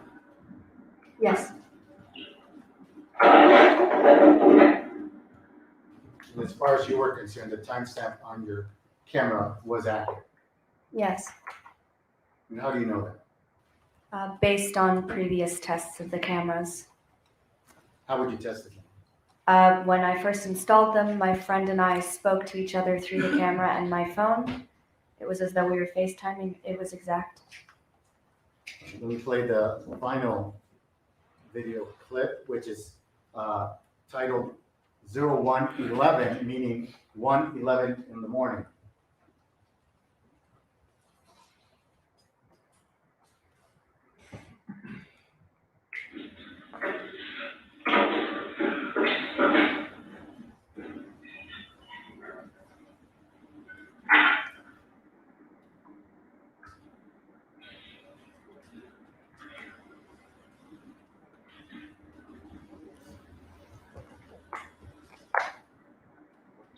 So if your camera's not covered, it will continue to record. Yes. Objection, foundation. Sustained based on our previous answer. Motion to strike. Well, I'm just saying based on the video that we're seeing. Well, stricken. Well, that video, no one blocked it. That the court will note. Okay, ladies and gentlemen, let's go ahead and take a 15-minute break, if you will, please. Thank you. That one also had rain, like the way that the rain was coming down.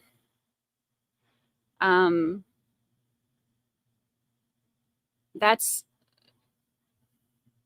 I know it seems like a small thing, but it's keeping motion in front of the camera, so it keeps the camera going. All right, let's see.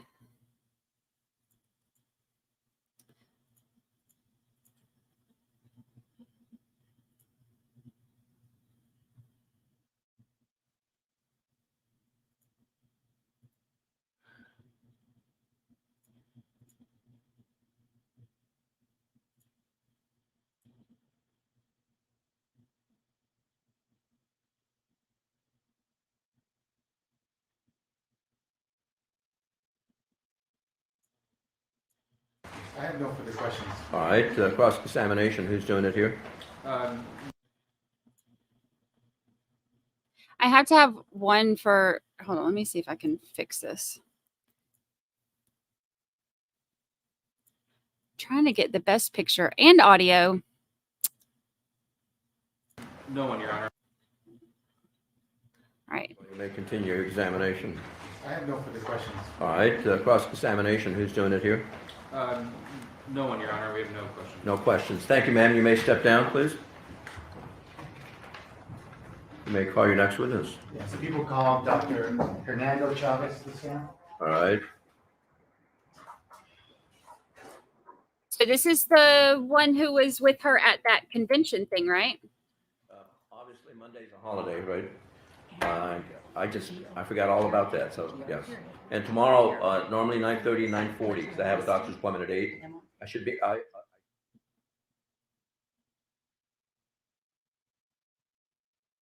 That red mic is just, it's giving me life. All right, come on, skip through the silence. He does approach the witness stand down here, please. He does not look the same. I forgot how much I I'll love ask you to face my clerk. Raise your right hand, please. skipping by 10 seconds. You solemnly state that the testimony you're about to give and the cause now pending before this court shall be the truth, the whole truth, and nothing but the truth, so help you God. Yes, I do. Thank you. Please have a seat.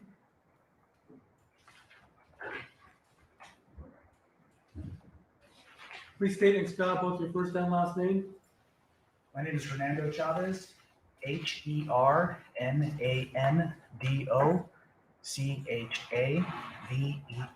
All right, Mr. Chavez. Dr. Chavez, I'm going to show you a photograph. This came by people's number 9. 9, yes. Photograph of a woman. You see that there? Yes, Do you recognize who's depicted in that photograph? yes, I do. And who is that? That's Dr. Amie Harwick. And what was Dr. Amie Harwick to you? She was a friend and colleague. And prior to 2020, how long had you known her? We've known each other approximately 10 years.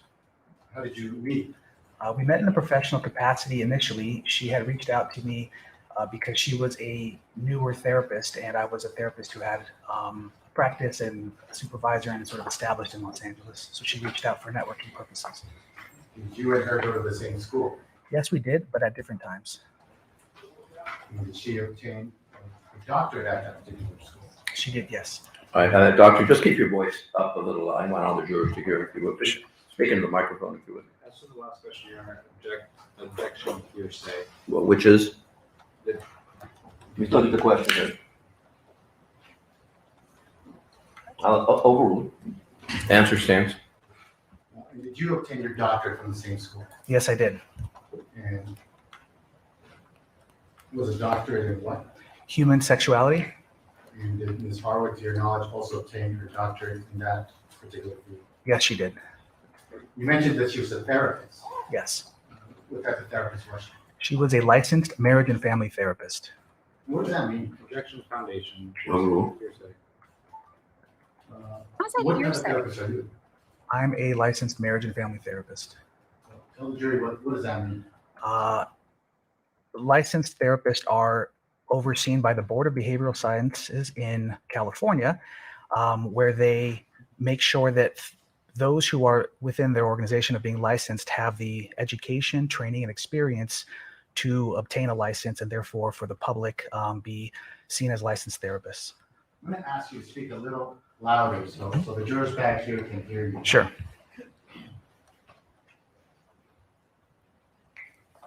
And prior to 2020, did you and Dr. Amie Harwick, would you meet in a professional capacity?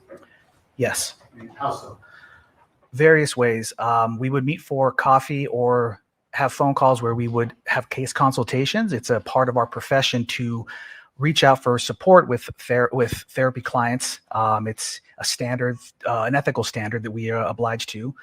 We would also go to conferences together, attend workshops together, and events that were related to our license and our CE units, which are necessary for us to renew licensure.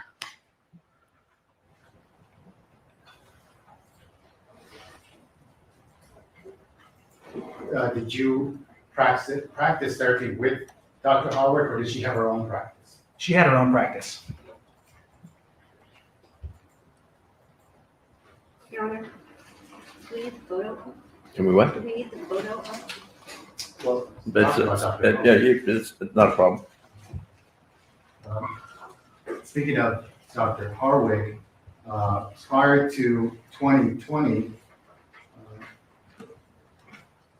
did you work with the adult entertainment industry in your capacity as a therapist? Yes. Relevance. Overrule, I take it foundational. Yes. Okay. You can answer that. Yes. How so? I would do advocacy work within the adult industry, both political advocacy and mental health advocacy, What does that mean, mental health advocacy? to try and bring resources to the adult industry community, which as a marginalized community, they oftentimes don't have support systems that are in place to meet their needs. And was there any particular group that you belonged to back in 2020 that would do something? One of the main mental health supports right now in the adult industry is called Pineapple Support. And did you belong to that group? I was adjacently supporting them. I did not list myself under their website because I had a friendship with their president and vice president, so I found it to be a conflict of interest to accept clients from them.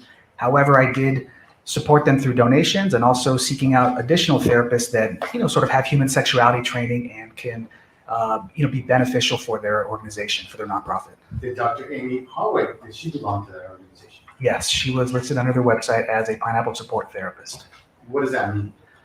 It's a therapist that has been vetted by the organization to make sure that it meets the needs of having sex education, human sexuality training, and a affirmative view of the adult industry so that they aren't, clients aren't exposed to people who may be judgmental or harmful to these clients. Objection foundation as to the vetting by the organization that he's not a part of. And I don't want to object to everything. as part of that group, were you invited to anything around January of 2020? Yes. And what was that? In various capacities, different conferences and different workshops. So I had given suicide awareness presentations on behalf of Pineapple Support. I had done workshops around boundaries and mental health support for Pineapple Support. They also would. Well, I don't want to belabor this, but did you get invited to something? Yes, I was invited to the XBiz conference and awards. And was anyone else invited? Dr. Amie Harwick was also. And did you attend any conference? Was there an award show at the end of these conferences on January 16, 2020? Yes. And prior to that, were there some conferences at the same location? Yes. And what location was that? This was at the Andaz Hotel on Sunset Boulevard in Hollywood, was where the workshops were from Monday through Thursday. And then Thursday evening, they had an awards ceremony that was in downtown LA at the JW Marriott at LA Live. And did you attend any of the conferences before the awards night? I did not. Do you know if Dr. Amie Harwick attended any of the conferences? Yes, she did attend and was also a speaker in a panel. Now, if you are a part of this group or you present at a conference, do you get invited to the award show? Yes. And did you get invited to the award show? Yes. Do you know did Dr. Amie Harwick get invited to this award show on January 16th? Yes. And did you and her plan to attend the award show together? Yes. How did that happen? Our initial plan was to meet up together and she would drive us to downtown LA. We both lived near Hollywood. And then our plan was to then go our separate ways as she had different plans afterwards. She was going to go to a burlesque show to take pictures of a friend because she had a passion for photography. Let me get this straight. So the plan, as you were concerned, was you would meet with Amie Harwick, go to the XBiz Awards, and later on she would go to a different show. Yes. And, well, did you and her go together to the XBiz Awards show on January 16, 2020? Yes, we did. And how did you get there?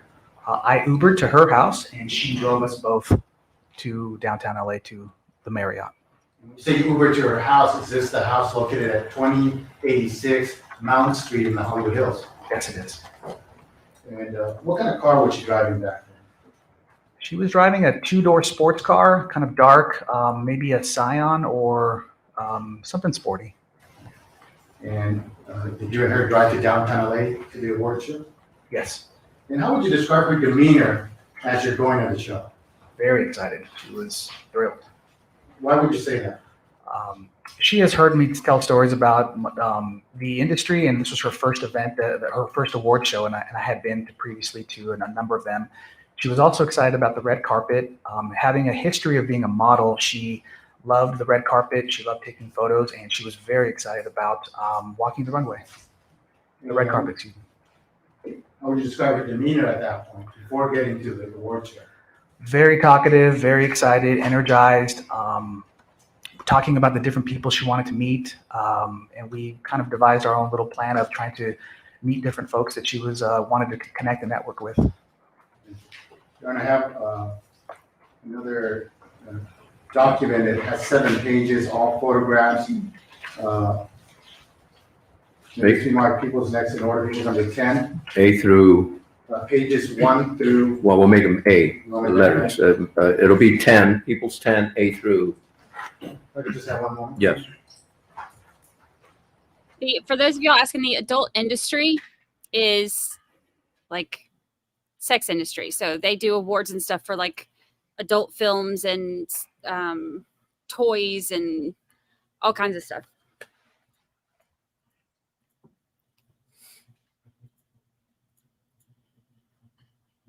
I think it's cool though that this is something I'd never heard of. All right.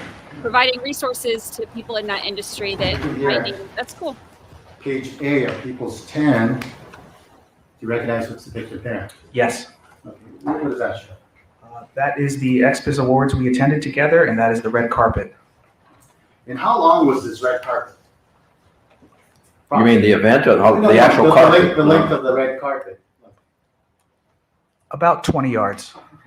And did anything happen while you were at the red carpet? When we arrived, we initially got in line because we ran a few minutes late, and she was excited about those pictures on the red carpet. There was about 40 people in line, so we knew it was going to be a long wait. So we immediately went to the line, and that was our first as we walked in. And looking at page 2 of this exhibit. It's B. Yes, I'm sorry, B, Yes. of people's 10. Tell us what is shown here. That is the walkway. So to the right of that photo is the red carpet, and this is to the left of it, and it's this walkway between the ballroom and the red carpet. So in that walkway, there are a number of drink stations and doors that lead into the ballroom. So on either side, you have the red carpet to the right and the ballroom to the left. This is from the opposite side of the line. And did anything happen at this point? So when we arrived, the first thing we did as we were in line, I had a few friends who were right in front of us. I took a drink order. I said, I want to buy everybody a drink, and took the order. And once I got that order, I walked down this path that's listed, and I got in line for the bar. This question was, did anything happen? If it's okay, Your Honor, I think this is an explanation. So you want a chronological explanation? Yes. All right. So then you went to the bar to get this drink order. And where did you leave Amie when you went to the bar? She was in line with the friends that I had that we had met, that we found there. So she was with other people. And how long were you at the bar area before something happened? Approximately 10 minutes into me waiting in line at the bar, I received 2 phone calls from a friend. What's the name of this friend? I'm sorry? What's the name of the friend? Ashley Jemison. Can you spell that? ASHLEY JEMISON. Does this person go by other names? She has a stage name as well. What's the stage name? Her stage name is Aubrey Kate.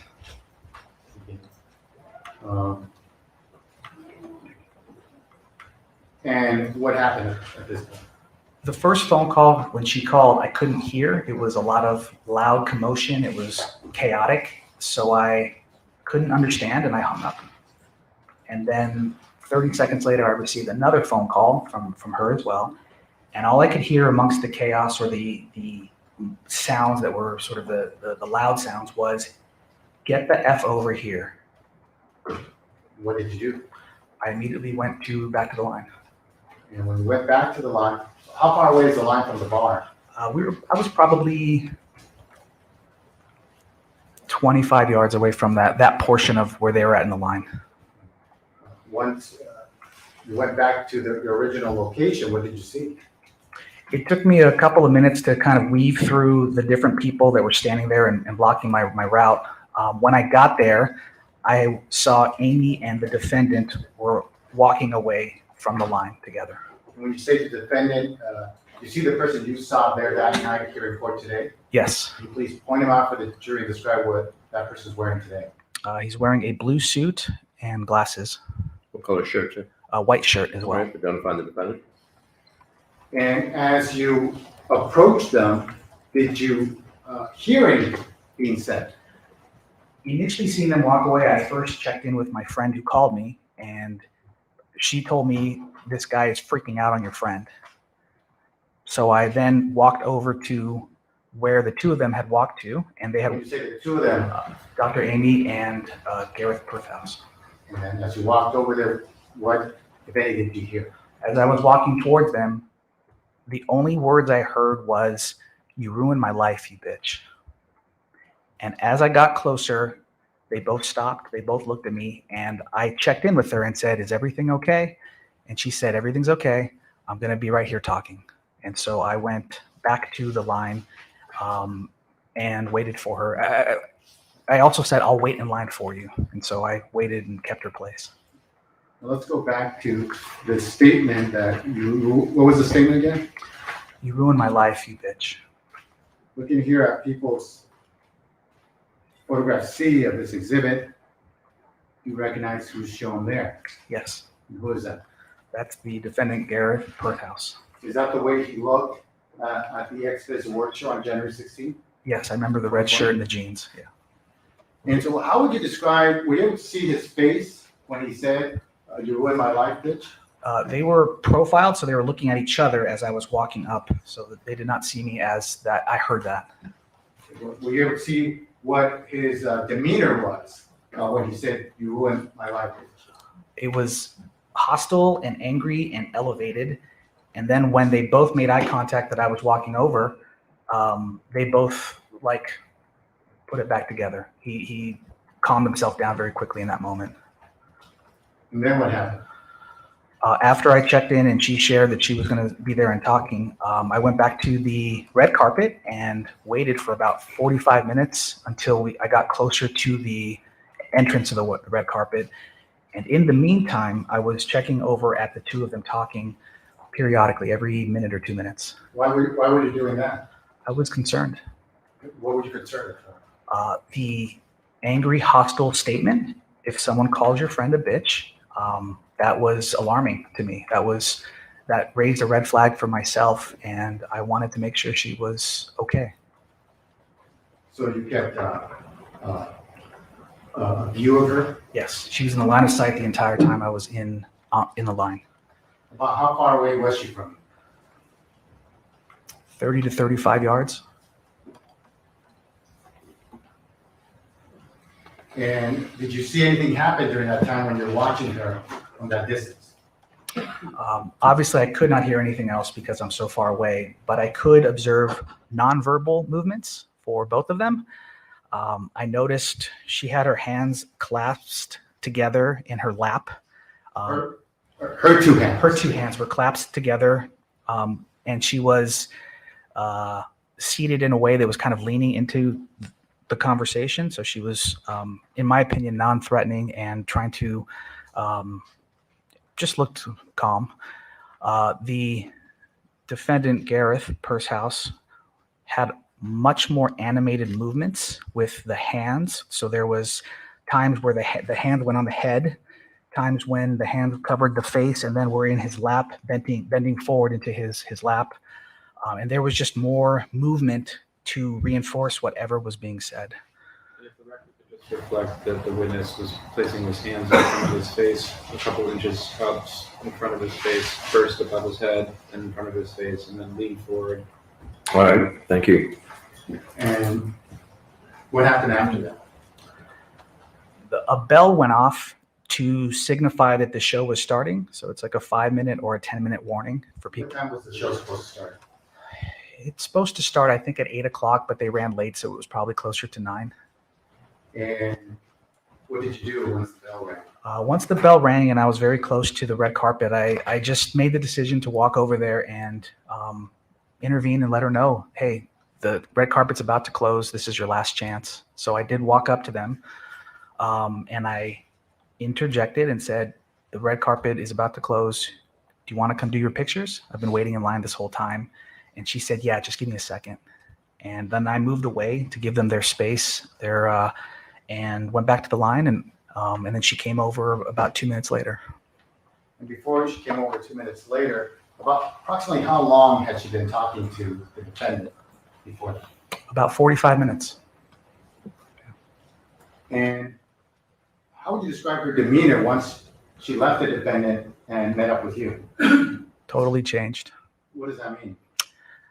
She went from initially coming into the show excited, talkative, enthusiastic, full of energy as we all typically know her if you're in her life.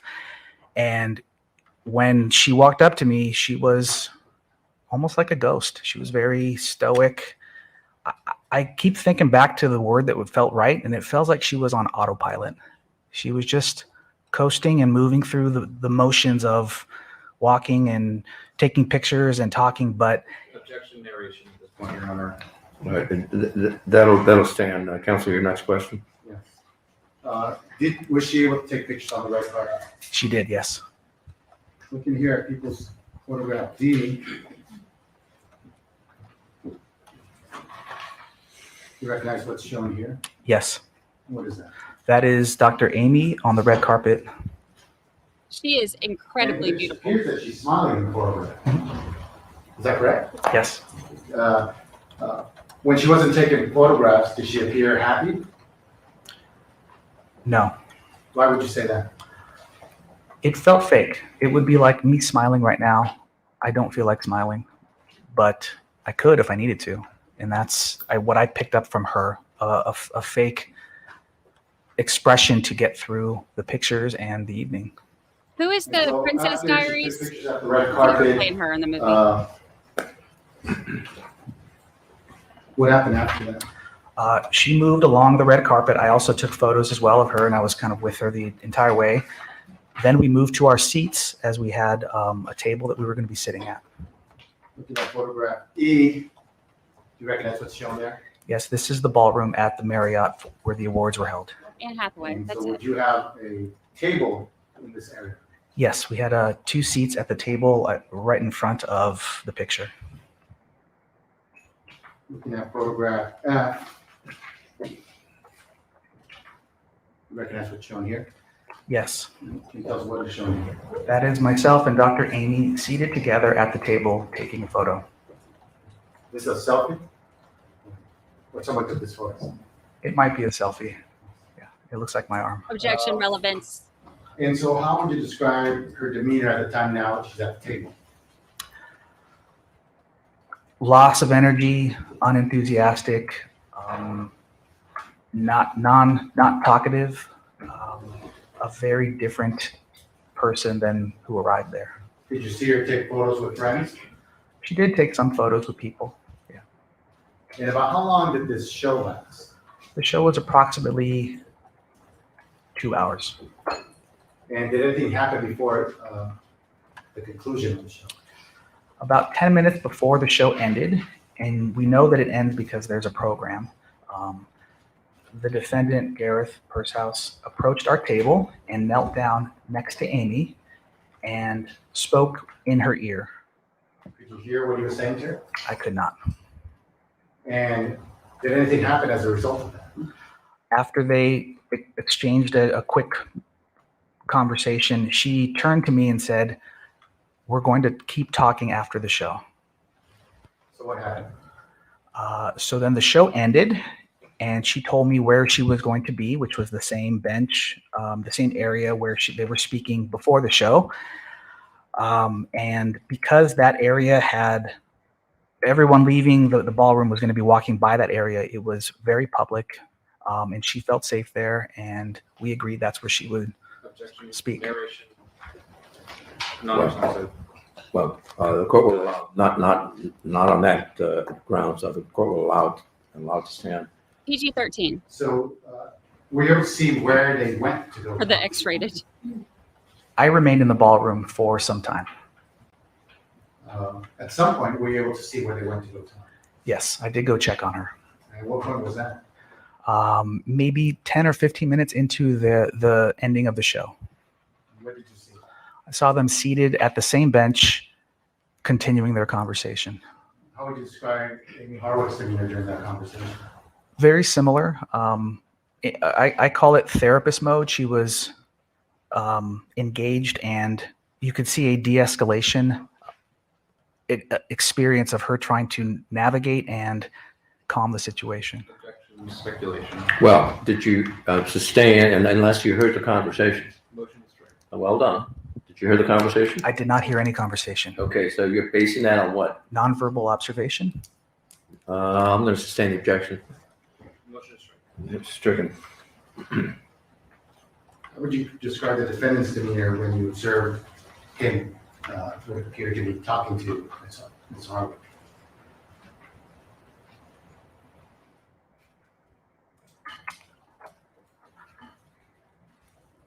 You know, in that moment, I just checked to make sure they were seated there, and then went back to and left. So I didn't take a lot of time to see the nonverbal of their conversations outside of the two of them talking and leaning into each other. And the location where they were talking, was there traffic around it, people traffic?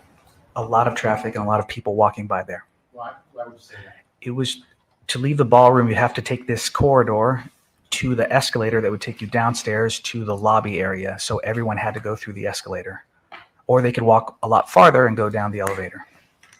So you had to walk by them. And at some point, did you go talk to Amie Harwick while she was talking to the defendant? We exchanged text messages, so I didn't approach the two of them. I only sent messages to check in and ask how you're doing. Are you okay? And she would respond, "We're still talking," or "I'm okay."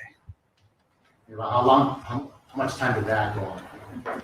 Probably about 30 minutes after the show ended. Most people had already left, so I moved out towards the area that they were at. And I grabbed a chair and I sat down and just was in the line of sight, just kind of waiting and watching. Just to be clear, you said 30 minutes. Were you referring to how long the second conversation took? From the end of the show till the time I moved out to sit down in that outside area where they were talking was about 30 minutes. Okay, thank you. And so now you're seated, watching Dr. Harwick and the defendant talk. Yes. And then how long does that go on? Probably for another 20 minutes. So you're able to see her. Yes. And after 20 minutes, what happened? Nobody was left. The cleaning crew was picking up the tables, and registration had been broken down, the registration tables and area. I just felt like it was time to go, that this had been a long time, and so I decided to walk up to them and let her know that I think it's time to wrap up and we should get going. About what time was this, approximately? About midnight. And so did you do that? Yes. What did you say? Just like that, I think it's time for you two to wrap up. We should be getting going, and gave them another couple of minutes to wind down and wrap up their conversation. And then the two of them stood up, and then her and I proceeded to walk towards to the escalator and then go downstairs to her car. This would be the parking lot? There's a parking structure that underneath the hotel, yes. And did you make it to that car? Yes, we did. We arrived at her car. And on the way there, did anything happen? She didn't want to talk. And What does that mean, she didn't want to talk? I was just asking, how did things go? What was that all about? And she didn't really want to speak. She was in a hurried rush to get to the car. So did you rush to the car? We did. And We didn't stop anywhere, talk to anyone. We just went directly to the car. when you got to the car, did anything happen? Once we sat down in the car, she had this big sigh, and she then told me who it was, because originally she had just said it's an ex. And then she shared with me which ex it was. And in that moment, we talked about, she mentioned, I'm not going to this burlesque show any longer. I told her I won't go see any other friends. And we. Good. It was overruled. Sorry. It was. So we decided to go to a diner to talk. And before leaving the parking lot to go to the diner, did anything happen? Did she express anything at that point? She was scared and worried she was going to be followed. How do you know that? She told me. And both her and I both looked in the side mirrors and turned our heads to make sure no one was following us outside of the parking structure. Did she indicate to you who she feared would follow her? Yes. What'd she say? Gareth. And where did you go after that? We got on the freeway and we went to a diner in Burbank called Bob's Big Boy. I think a lot of people recognize that. Around what time is this when you get to the Bob's diner, Bob's Big Boy? Approximately 12:30 a.m. While at the diner, does she tell you anything related to her fear that night? She told me the story of the interaction, of what they talked about, and her fear and her being afraid. Can you tell us what she told you in regards to her fear? She told me that she was scared, that she had long felt fear regarding this ex. And did she tell you that whether anything from that particular night caused her fear? Because she had shared that they had not spoken for a number of years, this brought up a wave of fear. And a big part. Let me stop you there. Did she indicate to you whether she was going to take any precautions as a result of having this fear? A big part of our conversation was how to protect yourself from. Can you tell the jury what you and her discussed about her protecting herself? We discussed boundaries and a safety plan. And within that safety plan, we discussed having someone reinforce her locks, both on her doors and windows.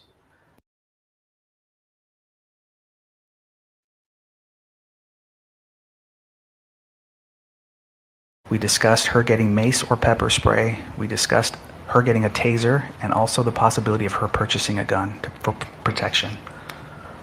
So she expressed to you that she felt those things were necessary to protect herself? Yes. And protect herself from who? From Gareth Pursehouse. How long were you at the diner with her talking about this? About 2 hours. We left around 2:30 a.m. How did you feel about her telling you this, that she wants to get a pepper spray, a gun and all that? Objection relevance? Interesting. How was her demeanor when she's telling you? Her demeanor? Yes. When she's telling you, she's thinking about getting pepper spray, taser gun, a gun. Very different than the Amie I knew. The Amie I knew had a lot of confidence and empowerment and strength, and she was frail and fragile and scared and worried. How long were you there at the Bob's Big Boy? Approximately 2 hours. And after that, what happened? After that, we wrapped up our meal. She dropped me off at home, but as we were leaving, I offered to stay with her if she would like me to stay at her house with her. Why did you do that? I was concerned and fearful for her. She was obviously scared and frightened, but also we're having these incredibly deep and painful conversations around safety plans and protecting herself. So I wanted to offer that, and I felt the protective instinct of that coming up for myself. And so when you offered that, what did she tell you? She told me she feels comfortable because she has a male roommate at her home, and there wasn't a need for me to stay over. And so, did she drop you off at home? She dropped me off at my home, and then she went home. And we exchanged text messages when she arrived. And sometime after that, did you and her start exchanging other types of text messages? The next day, she sent me a few messages following up with both our conversation and also updates. To show you People's Exhibit 10, photograph G.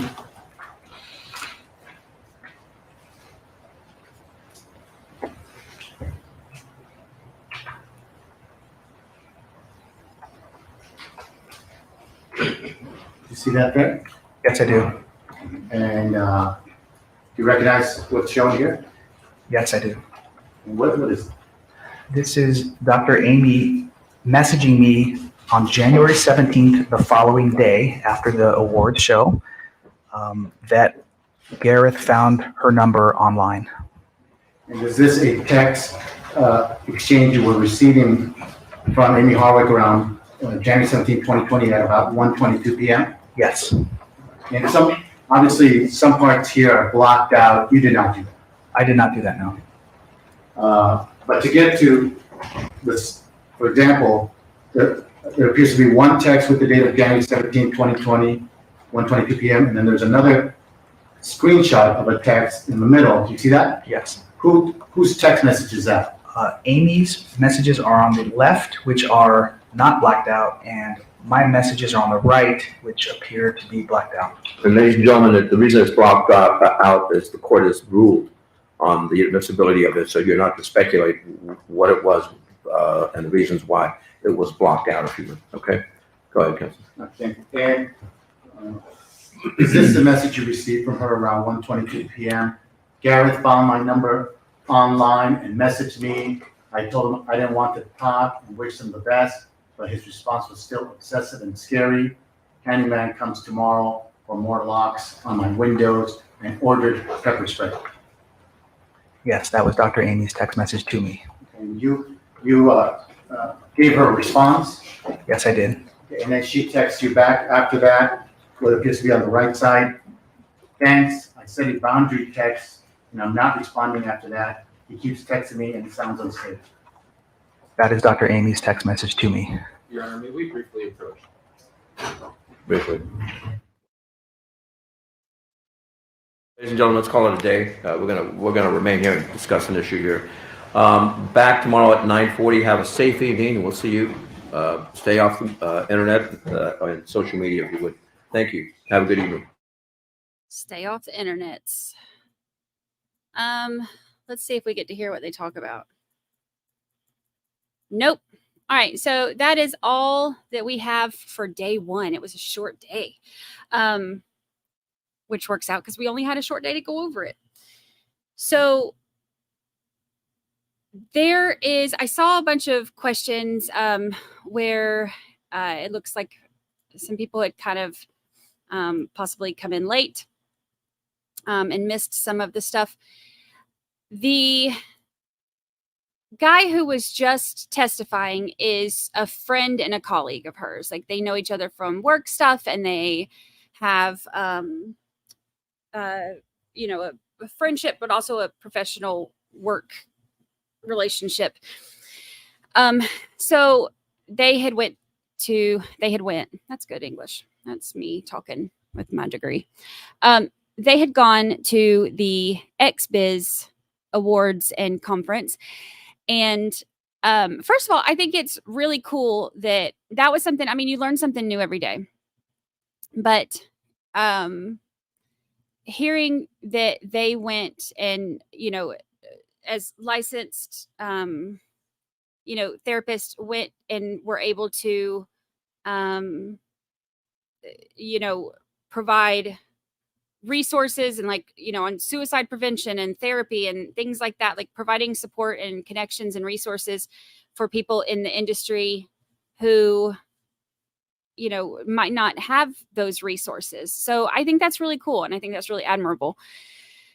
there is a very dark side to the adult industry, and I've read some different things about that, and it's a really cool thing that they were able to provide resources and to provide that support. I think that's really cool. So they go to her, and the guy who was just testifying went to this conference and award show, and that's where they ran into the boyfriend, the ex-boyfriend, the ones who were asking about him. They had been broken up for 8 years and had not had contact, but apparently it just devastated him and his life was ruined when they broke up. So she runs into him here, and he just breaks down and starts boohoo crying, and this is his chance to talk to her, and and whatever all that nonsense was that the attorney was saying. So he tries to talk to her, and apparently, according to her friend here, they talked for a hot minute, and then that wasn't enough for him. The thing about those conversations is they're never long enough if they're not getting the response that they want. They have a sense of obsession and need to continue the conversation because their emotional needs have not been met by the conversation because they're not getting the response that they want. So that need to talk has nothing to do with closure or anything like that. Chick's been gone 8 years. 8 years. This has nothing to do with, oh, I'm still hurting over our breakup from last week. Here's your, box with your socks and, mismatched, socks and underwear or whatever. Like this isn't one of those. They've been separated for 8 years, and his need, his intense, what he feels like is a need to continue that conversation is only because he needs in his mind to continue that conversation until he gets the response that he wants, or at least get some sense of hope that the response that he wants could still be coming. So if she had said, okay, yes, let's meet up next week, just the fact that there is going to now be another opportunity for him to keep pushing at it and keep trying to manipulate the situation, just having that next meeting or that next interaction or that next, that next anything, the next anything is what he was needing. And she wasn't giving it to him. She was saying, I think this is great for, us to have this conversation and be able to say, I'm sorry for anything. I take responsibility for anything I've done. Sorry that there's been hurt. I think, now this is a good place for us to leave things, and we don't have to be, angry at each other, whatever. He didn't want that. He didn't want her to end things. He needed desperately to continue that so that he could get what he wanted from her. And that's what gets so scary about people who are in that obsession phase, because when you don't give them what they want, they will start resorting to other things to get your attention and to get a reaction, to engage you into a conversation. Because at least if y'all are fighting and screaming at each other, you are focused on them. And I know that is sick, but that is how it works. And so it's scary, and that, it's hard to hear some of the things that she was doing or that he was doing to her, because, and her being scared, because I know exactly, I know that that's scary for her, or was scary for her. So, the obsession can be, it's terrifying. All right. Debbie, thank you so much for the super sticker. I appreciate it. Thank you. Thank you. I appreciate your support. Kim Newton, thank you. Thank you. Sweet Lucy. Yeah, sweet Lucy. She's sleeping. She's rolled over. Her eyes are Hazardly, you are a bad dog over here with your bottle of wine. There you go. Thank you for that. Thank you for super sticker. I am really interested to see where this goes.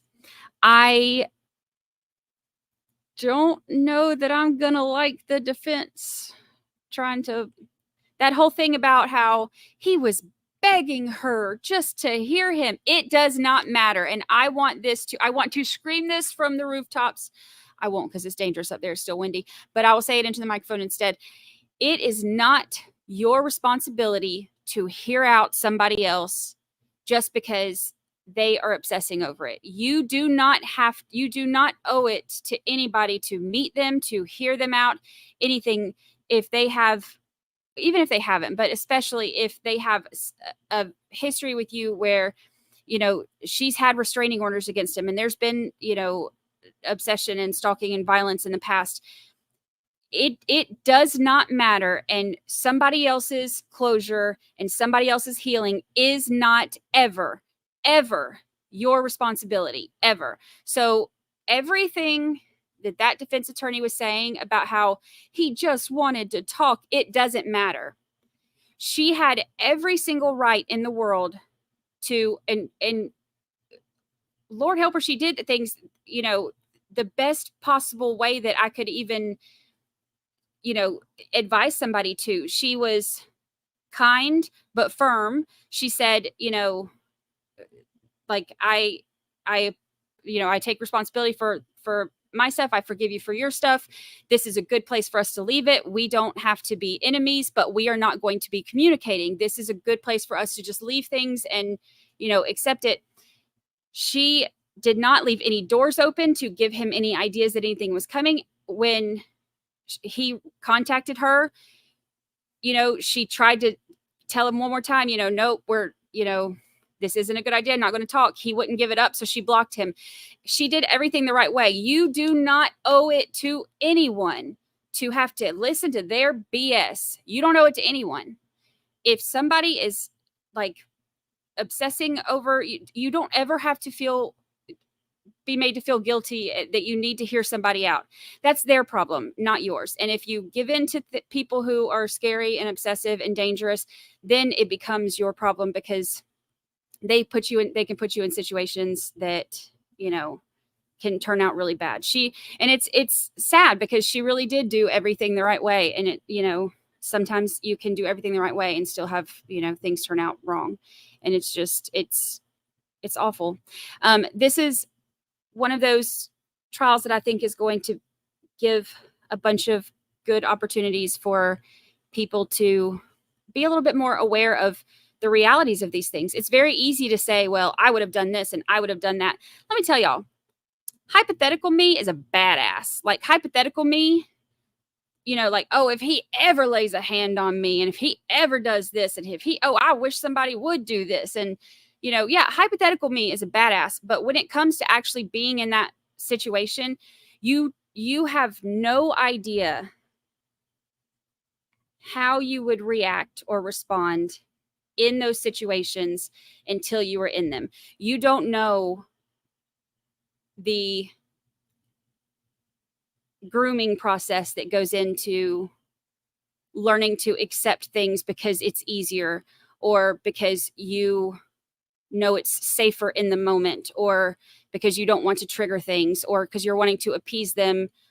You don't until you have been through it. Hypothetical you can say all you want to what you would do, but there is no way that you could know. So I think this is a great trial for us to watch. I think that hopefully this will help, open some eyes for people who haven't had to go through that. Maybe this is, think about the future. Like, maybe you'll have, friends or family members down the road that are going to go through this. Like, keeping an open mind about, how people handle things and how they try to do the best thing for themselves, the safest thing for themselves in the moment. Especially consider a lot of those decisions are based on fear. and self-preservation in that moment. So I think that watching this one could be a good opportunity for us to, for people who haven't seen it either firsthand or experienced somebody else close to you that has gone through it, to be able to, have a better understanding of it, so that if you do have somebody that you love, or if you, are ever, God forbid, in that situation, or the grooming process starts to try to get you in that situation, then you'll have a better idea of, of what it is. So very, very interesting trial. I think this one's going to be something else.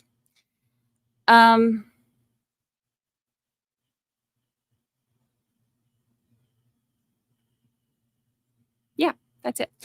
Okay, so tomorrow we have no Judge Newman.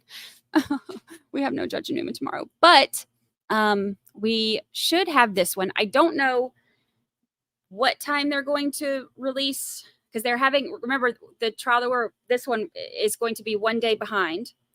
So the one that we just watched was from yesterday. So the one that's happening right now, we will watch tomorrow. I think they're supposed to release it at 9 a.m. In the morning. So if they do, I think 9 Eastern. So if they do, that's what time we'll start, just a little bit before that. And if it ends up being later, then, then we'll see how it comes. The hearing that was today for Pike County massacre, Billy Wagner has filed a motion to see if he can have his trial moved to a different location. So I will try to find out this evening at some point what happened with that, and we can talk about that tomorrow too, because that is one that we started to watch the other one in between some other stuff. That is going to be that one's just such a crazy, interesting case. But this is going to be the final trial that's coming up towards the beginning of the year. I think April is what it's estimated for as of now. But he's wanting to move the trial to a different location out of Pike County.